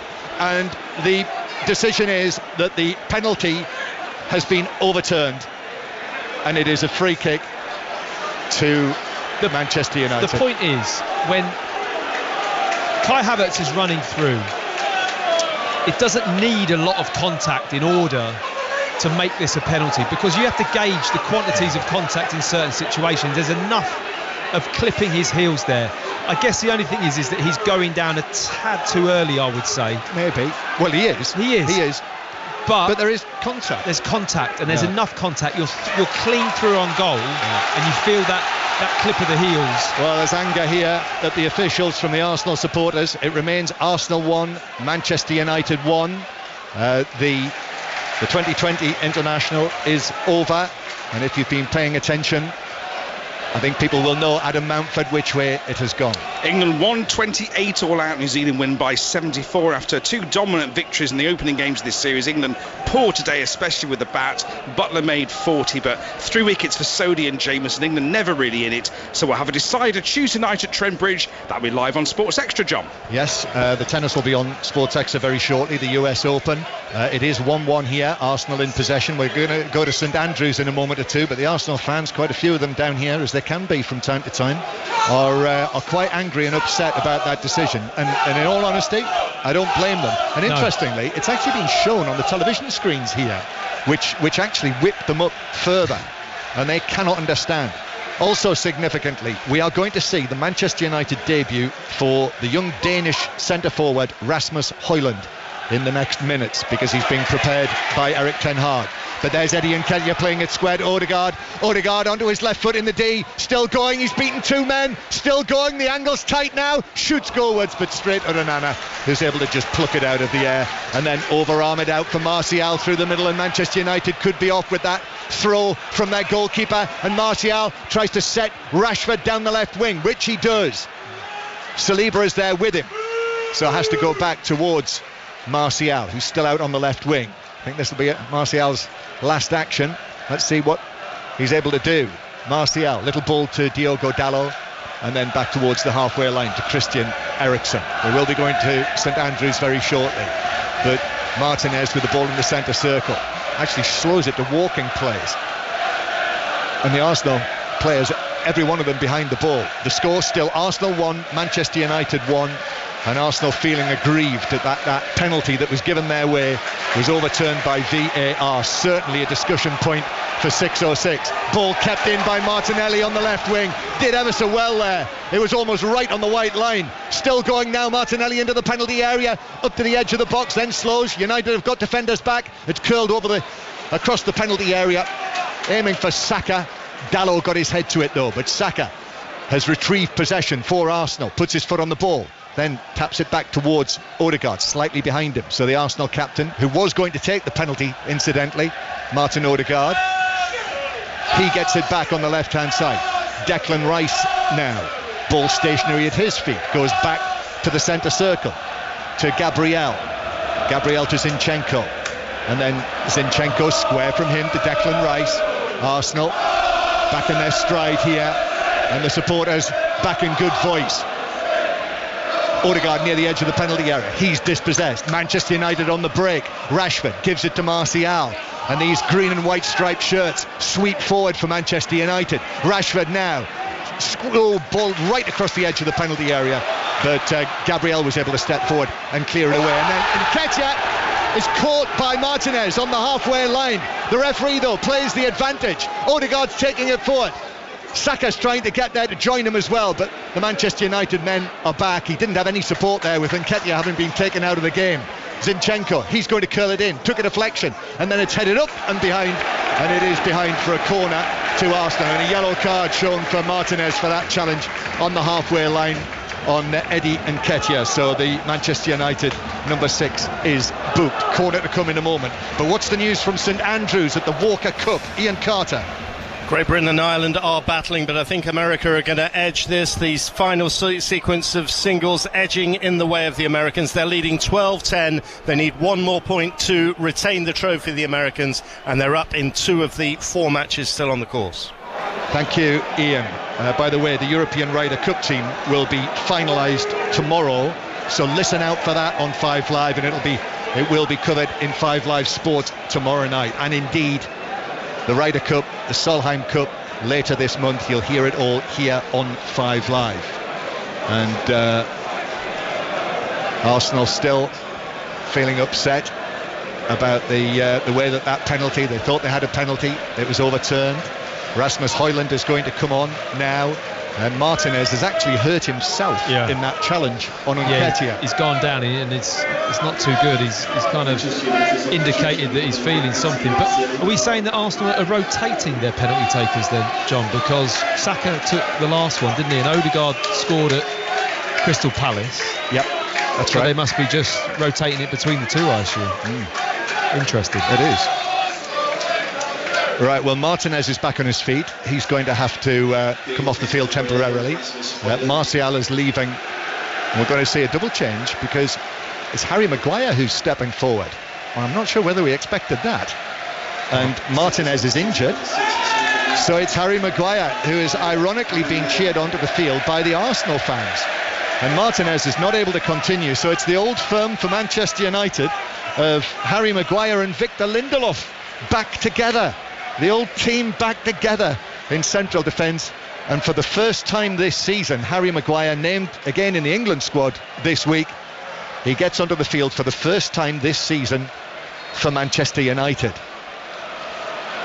He's got to head one clear here as well, because another corner straight away to defend for Manchester United. So Rasmus Højlund is on for his Manchester United debut, the new Manchester United number 11. But first, they'll have to defend this corner, which is taken short and comes out to Martinelli. A right foot shot is narrowly wide of the right post as he looked at it. Onana diving down to his left, full length, but it curled. It bent back in, but it bent just wide. Yeah, from this angle, bums are off seats in front of me here. That is close. It's probably half a foot wide. Lovely work, really intentional free kick with Martinelli, just pulling out onto the edge of the box, and as it comes across, he just curls it first time with his right foot, just shy of that near post. And a yellow card for Onana for delaying the taking of the goal kick. So another yellow card for Manchester United for the goalkeeper for time wasting. Just been shown, George, our producer, George Cummins, has just shown us a still of the penalty incident where, you know, it very much does look as though it was Martinelli, wasn't it, who was being sandwiched by Casemiro and Wan-Bissaka. Havertz, beg your pardon. Yeah, but you know, a still is always going to look like that, isn't it? Well, yeah, you can interpret things differently. The point that you made perfectly, John, was that it wasn't a clear and obvious error, and it shouldn't have then been involved in that sense, VAR, I feel. You know, you can see the penalty and call it either which way, but it's not a clear and obvious error. No, and we were told pre-season that was going to be a directive about the clear and obvious and being all important. And you want the on-field referee to feel it, to see it, to, you know what I mean? They're there. It's their call. They're refereeing the game. And I think for that to be overturned, it then takes it away from what his gut feeling was. And that gut feeling could have gone either way. It was one of those kind of decisions, wasn't it? But it certainly looked a penalty, and the more I see it, it's not an error to to have awarded it as a penalty. 6:06 on 5 Live to talk about it. 08085 909 693. If you've seen it, Robbie Savage and Chris Sutton will have, I guarantee you. Here's Martinelli, back to Zinchenko, little ball into the penalty area. Havertz, then Martinelli curls it in over everyone, and it bounces beyond the far post for a goal kick. So it remains Arsenal 1, Manchester United 1 on BBC Radio 5 Live. Commentary on the internationals over the course of the coming week, whether they're friendlies or whether they're European qualifiers. You'll hear Ukraine-England live from Poland. You'll hear Scotland-England on the following Tuesday live from Hampden. Here's Rasmus Højlund into the action for the first time, but tangling with Gabriel. Comes back for Manchester United. Gabriel quickly to his feet to curl it. Martinelli can't keep it in, and it's a throw-in to Manchester United near the halfway line. With Harry Maguire coming on, that rather took away from the fact that this tall, blonde-haired 20-year-old Rasmus Højlund has slipped onto the pitch for his Manchester United debut. He has, and he's if he scraps like that for every ball for Manchester United, he'll do okay. Here he is, vividly blonde, throw in. He's up against Gabriel, he turns him, and Gabriel manages to get his body in the way of the young Dane, but he's sent sprawling, and that's a free kick to Arsenal inside their own penalty area. So yes, 20 years old, big fee, something between 64 and 72 million pounds. One season at Atalanta, where he scored 10 goals last season in 34 appearances, and this is only his 88th senior club appearance of his career. So there's a lot loaded on this young man, who has long been tipped for great things. Here is Rashford now receiving it with his back to goal, but turns 30 yards out and then gives the pass out to the left hand side. Bruno Fernandes is onto this now. 20 minutes to play, it's still 1-1. Ball chested down by Dalot, comes back to Wan-Bissaka. Manchester United attacking just outside the Arsenal penalty area. It's all rather one-paced.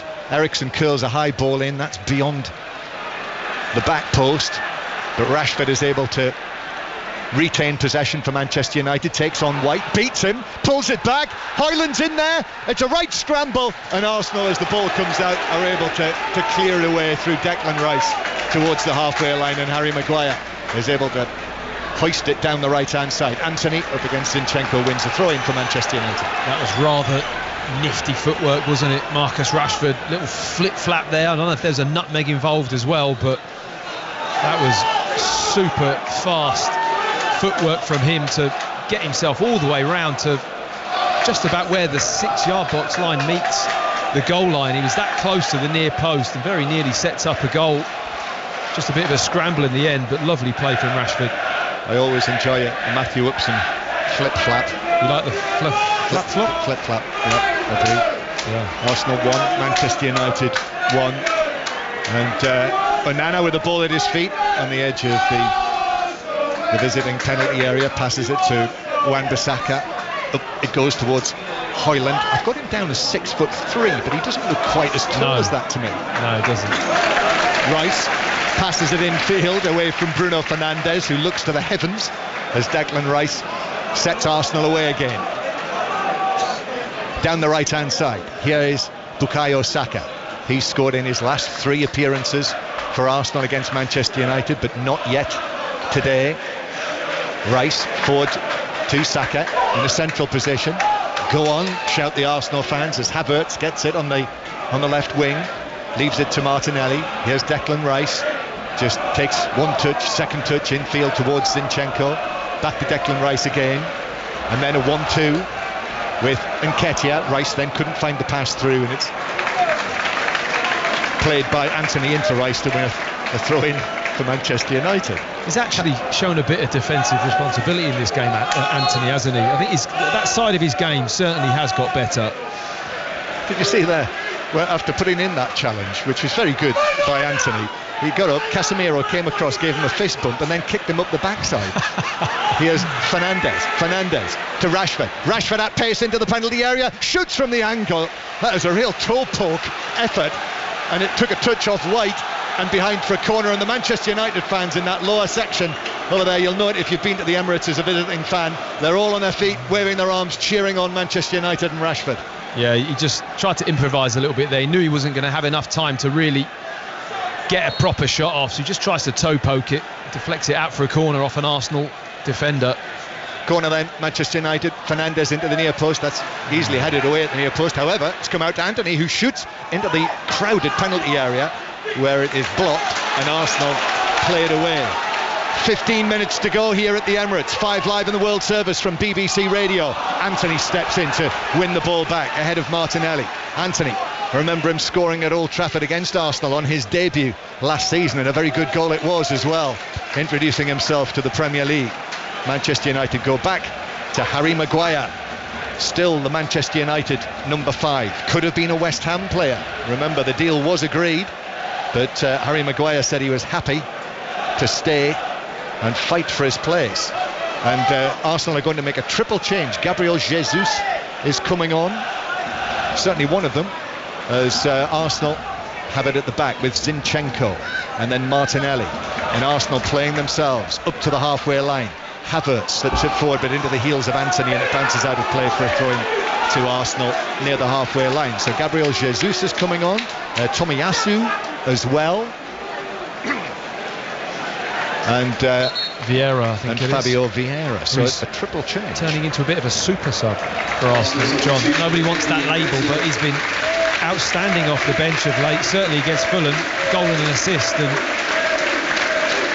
2 assists. He was excellent off the bench against Fulham. So Gabriel Jesus for Eddie Nketiah, who has not been able to continue his run of scoring at home here. So Zinchenko is off. As I say, they're nursing him back to full fitness. And Kai Havertz is the other man to come off. I think unfortunate not to have won a penalty for Arsenal. Yeah. Kai Havertz today, with actually a very nice piece of skill as well that drew the challenges. Yeah, and more the point, he got in the right position, John. You know, that's what Mikel Arteta wants from him. He wants to be in those advanced roles on the edge of the box. Certainly if the Nketiah or the centre forward's dropping a bit deeper, he'll then stretch that pitch, and he picked up a great position. As I mentioned, Vieira has been really good coming on off the bench, had a lot of impact on the games, and I'm sure they'll be hoping for a bit of impact from him today. Yep, the 3rd match this season he's come on as a substitute, but number 21, Vieira, the familiar song, so he's on the field. But Manchester United are on the ball with Rashford inside the penalty area, having already scored the opening goal in this match, but this time the ball gets away from him and actually runs through to his England colleague Aaron Ramsdale. Rashford, who scored 3 goals in the 2 matches against Arsenal last season, and has continued that with what was a very good goal actually. Both goals were good goals, well finished by Arsenal, and Odegaard at the other end just less than 2 minutes later. Here is Odegaard to the right hand side. 1-1 is still the score. Odegaard now receives it back from Saka. Saka into the area, Diogo Dalot with the challenge, but Saka goes down. There's not a chance of that being given as a penalty. And Dalot's able to clear towards the halfway line, where it's taken down and lost actually by Saliba, and it's played forward by Eriksen. And now Manchester United are on the move. Rashford on the left, Højlund through the middle, Anthony as well. It is still Rashford keeping the ball, shooting goalwards, and the deflection took all of the power off the ball, and Ramsdale was able to come forward, blue shirt flapping, and grab the ball. You know, Gabriel does really well there. Sees the danger, gets himself in a good position, tries to isolate Marcus Rashford over on that left-hand side. There's plenty of space for him to really get faced up, but he just takes a great angle of approach, slows him down, gives time for the Arsenal players to get back in position and smother out that counter-attack. It was a poor touch from Saliba in that middle of the park. It just shows you that, I mean, that the first goal came from a similar scenario with a poor pass from Havertz, and Manchester United really capitalising on that. It was a similar scenario, but Gabriel did very well there. That's Matthew Upson. Arsenal 1, Manchester United 1. So Gabriel Jesus on the field, just his 2nd appearance of the season. He had a knee problem pre-season, had a little operation, but he's okay. He's not in the Brazil squad, incidentally, having had relatively little action. It's the start of the World Cup qualifiers.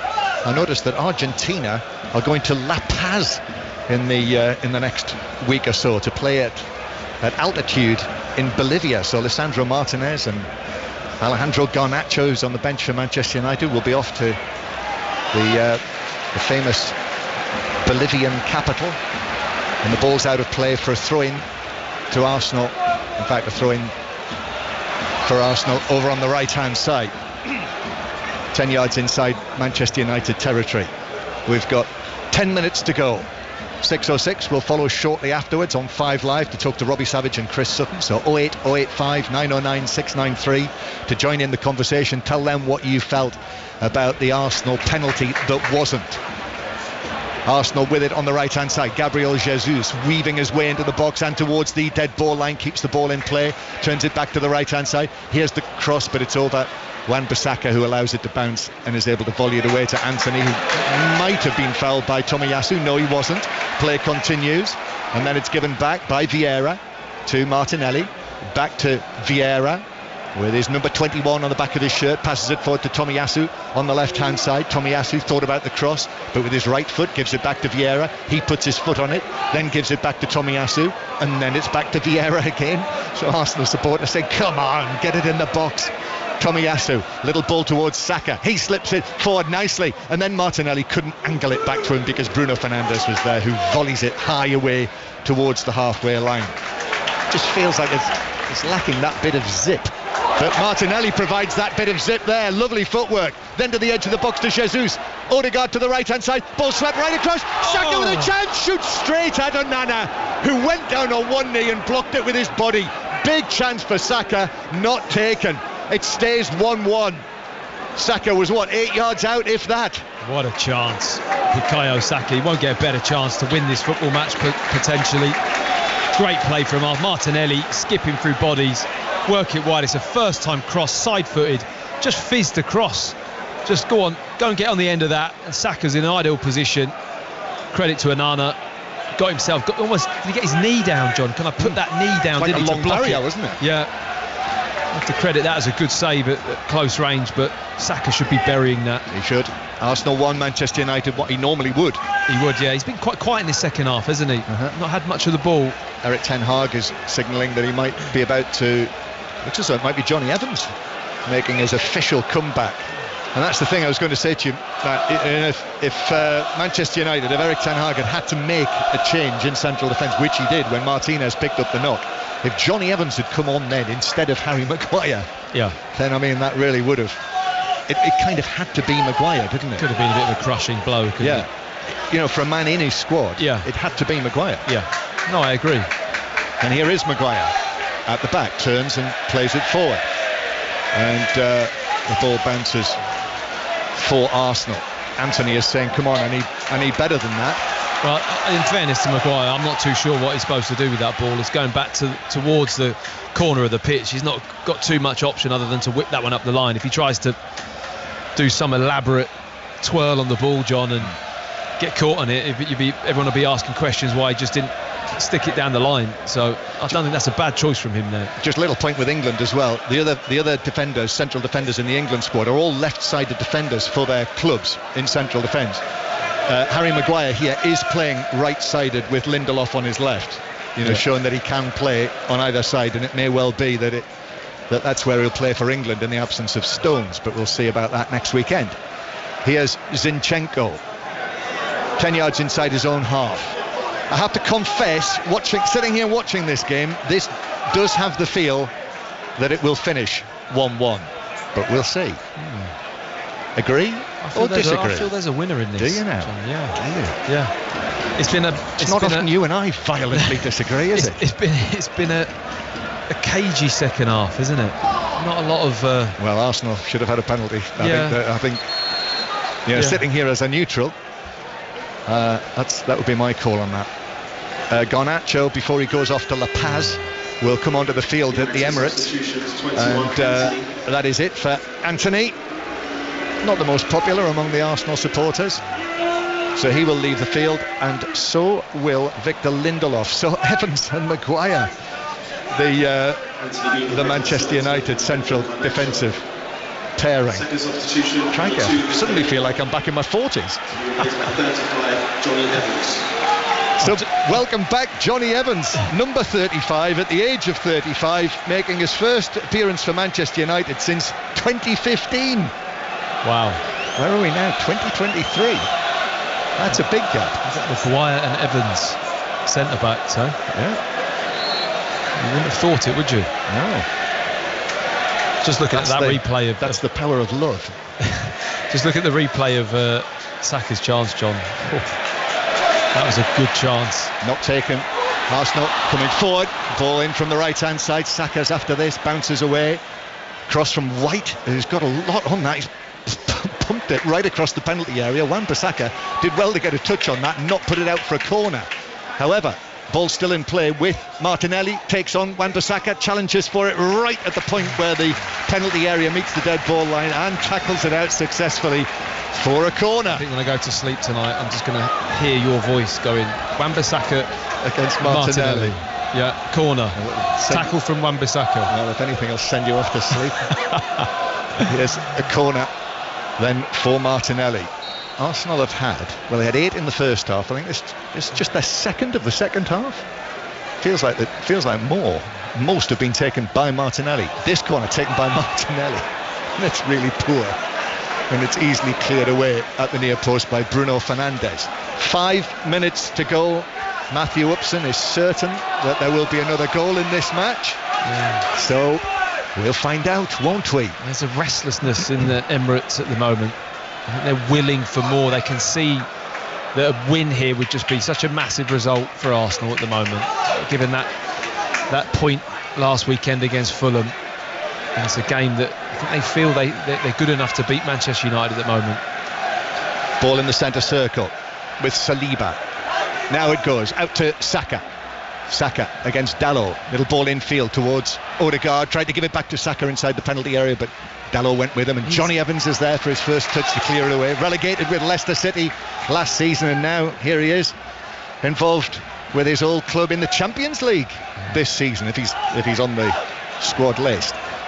Ball up to the edge of the area, but Casemiro just steps in and Casemiro passes it. Here's Højlund racing onto this, away from Gabriel, right corner of the box, into the area now, tries to cut onto his left foot. Gabriel went with him and Saliba came across to actually make sure he got the ball, and Rasmus Højlund ended up in a heap, and Erik ten Hag is suggesting that he might have a case for a penalty there. No. I think that could be optimistic in the grand scheme of what's happened here this afternoon. He's within his rights there, Gabriel, to use his body to just block that path and get his body across the route where Højlund wanted to go. I mean, he did so well to get to the ball. He showed he's got a little bit of pace in the channel, hasn't he? Just got the wrong side of Gabriel for a split second, but the moment he faced him up and wanted to come inside onto his left foot, Gabriel just blocked off that route with his big frame, leant on him. They had a bit of a clumsy collision, but I think he was well within his rights just to do that as a defensive play. We're in the 88th minute. Arsenal 1, Manchester United 1. 5 Live in the World Service. Rugby Union World Cup begins on Friday. Lots of build-up this week, and every match on 5 Live, Sports Extra, or on the BBC online. You won't be able to miss it. Eriksson playing the ball forward into the centre circle. Nice little flick from Højlund. Then forward from Casemiro. I think he might be offside here. The ball's been tucked away. Garnacho threaded it in, and Manchester United celebrate. And we'll have to see if he was onside or not. Arsenal are fuming about this. Manchester United celebrating. They think they've gone 2-1 up. And a lovely threaded finish from Garnacho, who was sent away. And referee Taylor is saying to Arsenal, let's see what VAR have to say about this. But Manchester United celebrate for the time being at least. I mean, I think somebody's had a yellow card for Arsenal as well in terms of protesting, but my first gut was offside. My feeling was certainly offside. Yeah. Right, let's see. And we're not bang level here, John, but we're not miles off, are we? No, we're waiting for the pictures now. You know, this might surprise us. Yeah. I've seen this happen before, and we're looking now at the pictures, and Garnacho could be onside. He could well be onside. Yeah. So it depends where the lines are drawn. We've just seen a still of it from a high camera, and we're now seeing another picture that does make it look as though when the ball was slipped forward through to him, that Garnacho was just being played online. The lines are now being it's offside. It's offside. And the goal does not stand. Well, the people here know, because we've just said it, And there is the official decision, and the goal is ruled out, and that was a heck of a tight one. Yeah. Well, and the Arsenal fans are still angry. The freeze frame just shows you Gabriel. It was almost, like as if you stood on the edge of something and you're going to fall off. It was like in that pose trying to hold his body from going backwards so he could play him offside, and it just worked. If he'd have probably just took a natural stride, a step, he would have played him onside. But he held it together, and it was probably an inch or so. I mean, we're talking fine margins.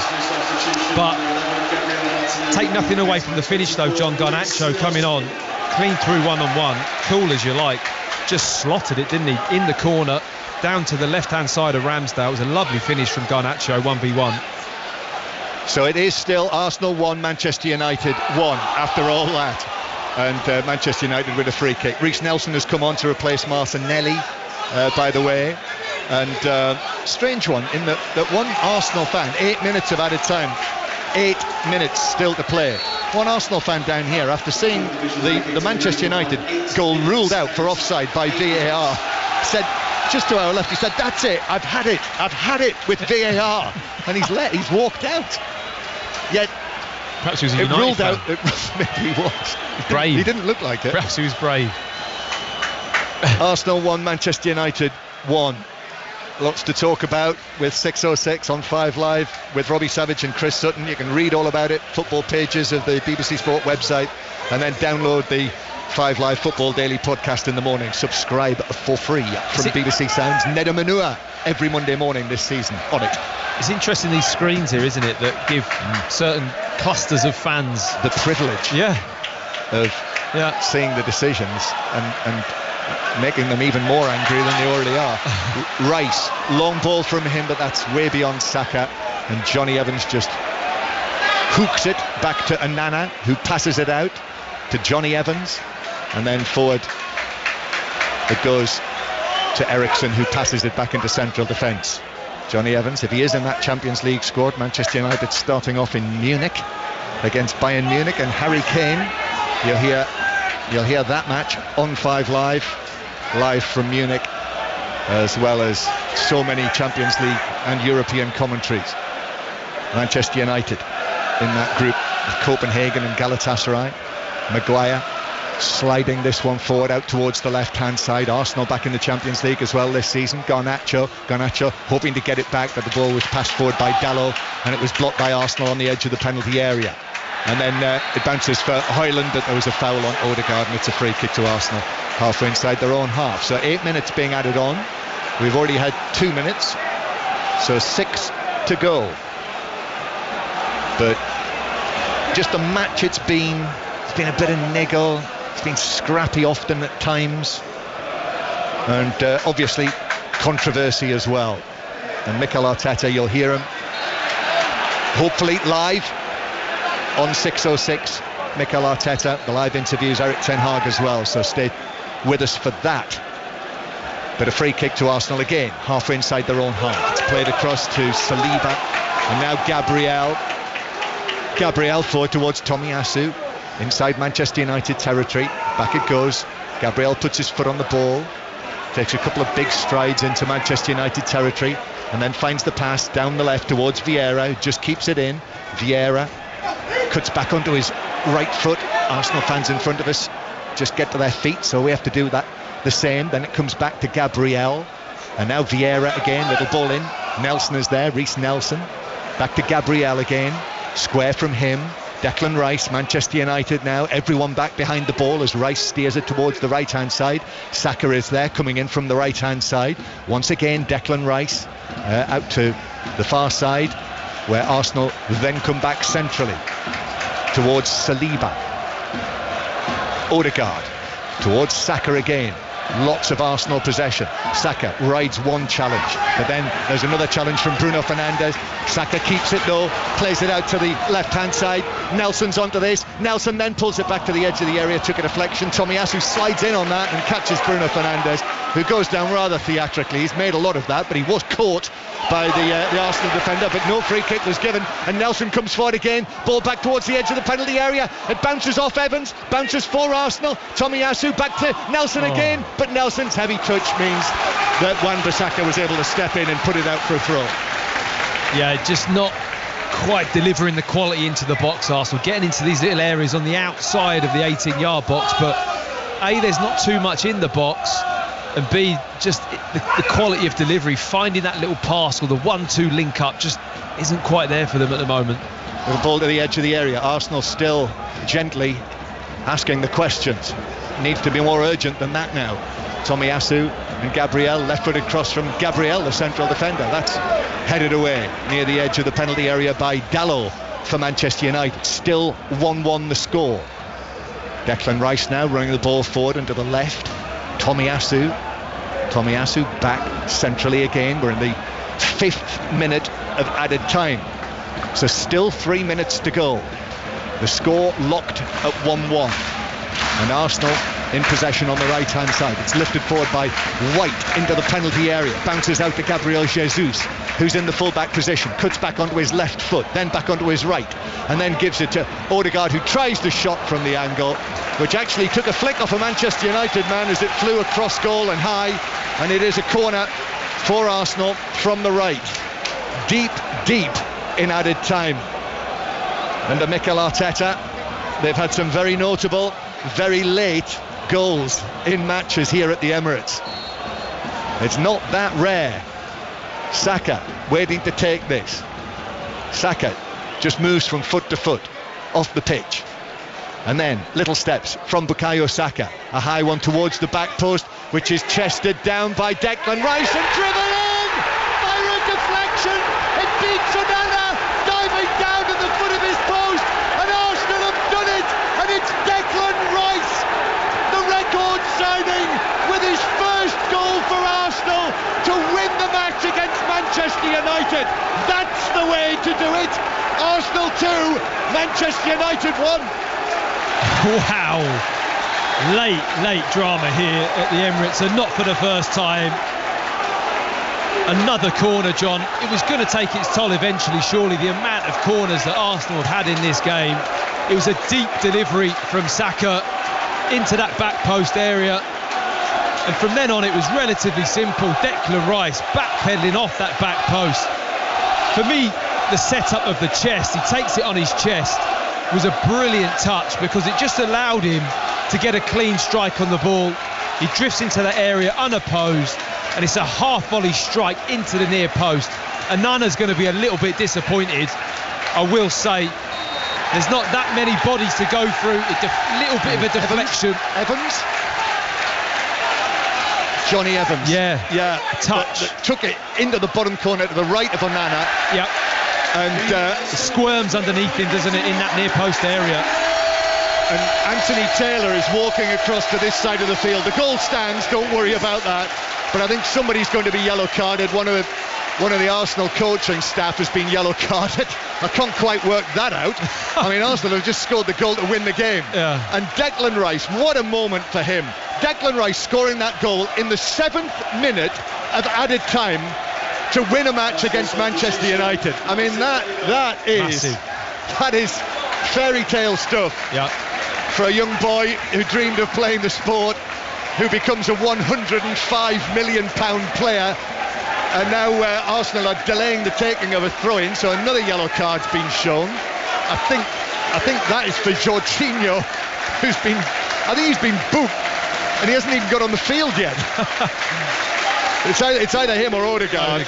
Odegaard's delaying. Odegaard's leaving of the field. What Jorginho's done wrong there. He's waiting to go on. It's Odegaard who's been booked. But not that Declan Rice needed that goal to be warmed into the hearts of the Arsenal supporters, because he's just been excellent since he's been here. But it doesn't half help to score a winner at home against Manchester United in the 7th minute of injury time, John.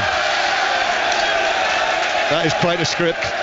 And the score, Arsenal 2, Manchester United 1. The Arsenal fans feeling that justice has been done after that penalty was overturned that Kai Havertz thought that he'd got for Arsenal.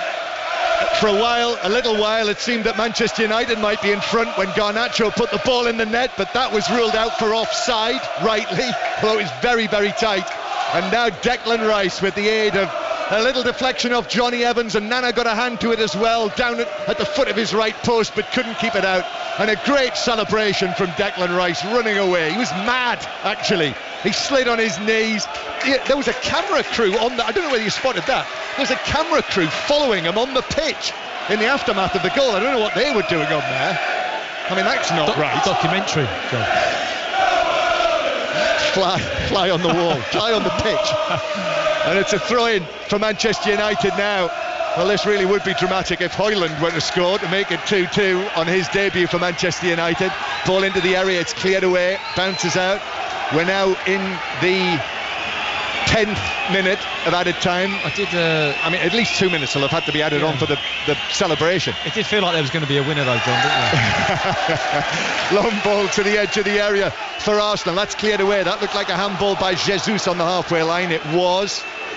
So Manchester United now, it's desperation stakes. Harry Maguire's been told to stay forward.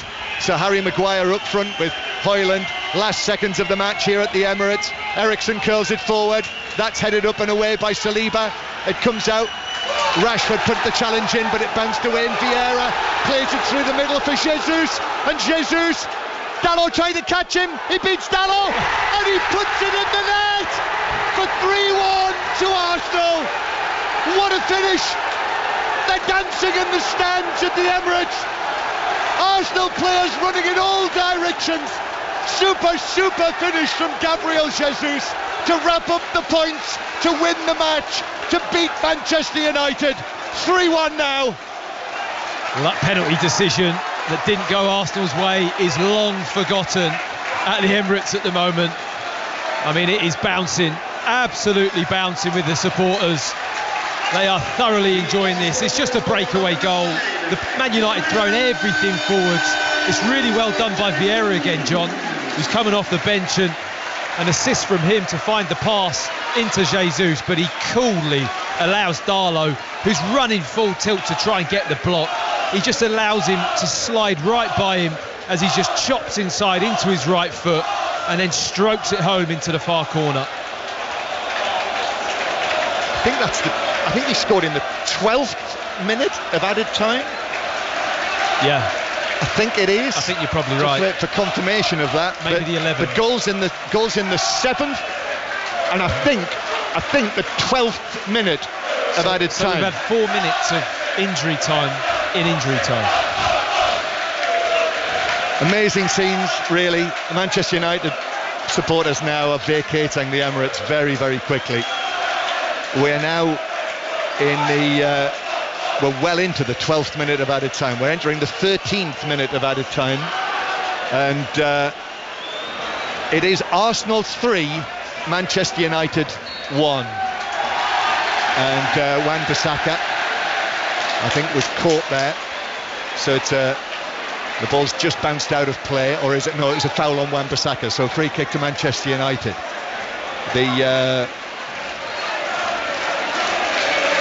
Manchester United play it forward, and they have it on the left-hand side into the penalty area, and it bounces down and is cleared away by Ben White inside his penalty area, and it bounces out of play, and the final whistle goes. What a dramatic finish at the Emirates. 2 goals, deep in added time, to win it for Mikel Arteta and for Arsenal, and to consign to Manchester United to another defeat in London. They've lost at Tottenham, now they've lost at Arsenal this season.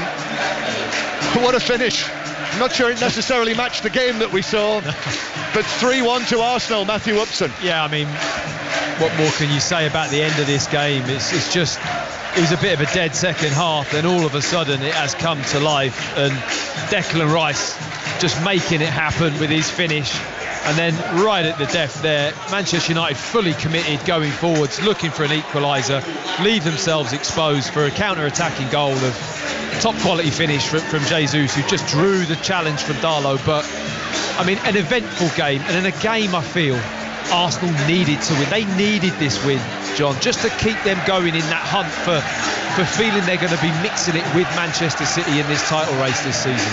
Yeah, the third season running that Arsenal have won at home against Manchester United in the Premier League.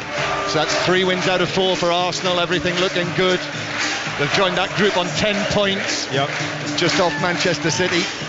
But for Manchester United, you know, this patchy start to the season continues for them. I really feel that it was a very average performance from them in terms of what they're trying to do going forwards. Defensively, they've obviously got a lot of injury troubles, Martinez coming off, but the season hasn't started that well performance-wise, even though the points were okay beforehand, and the performance today probably wasn't at the level that they'd be hoping for. So there we are. Arsenal winning it with goals from Odegaard, who equalised the opening goal from Rashford. Manchester United were ahead in the match, but the goals timed by the Premier League. Declan Rice, his first for Arsenal in the 6th minute of added time, and Gabriel Jesus finishing it off with his goal in the 11th minute of added time, and it's finished. Arsenal 3, Manchester United 1. John, Matt, thank you very much indeed. Rice, baby, over the PA is a little bit on the nose. Manchester United fans, can you take this?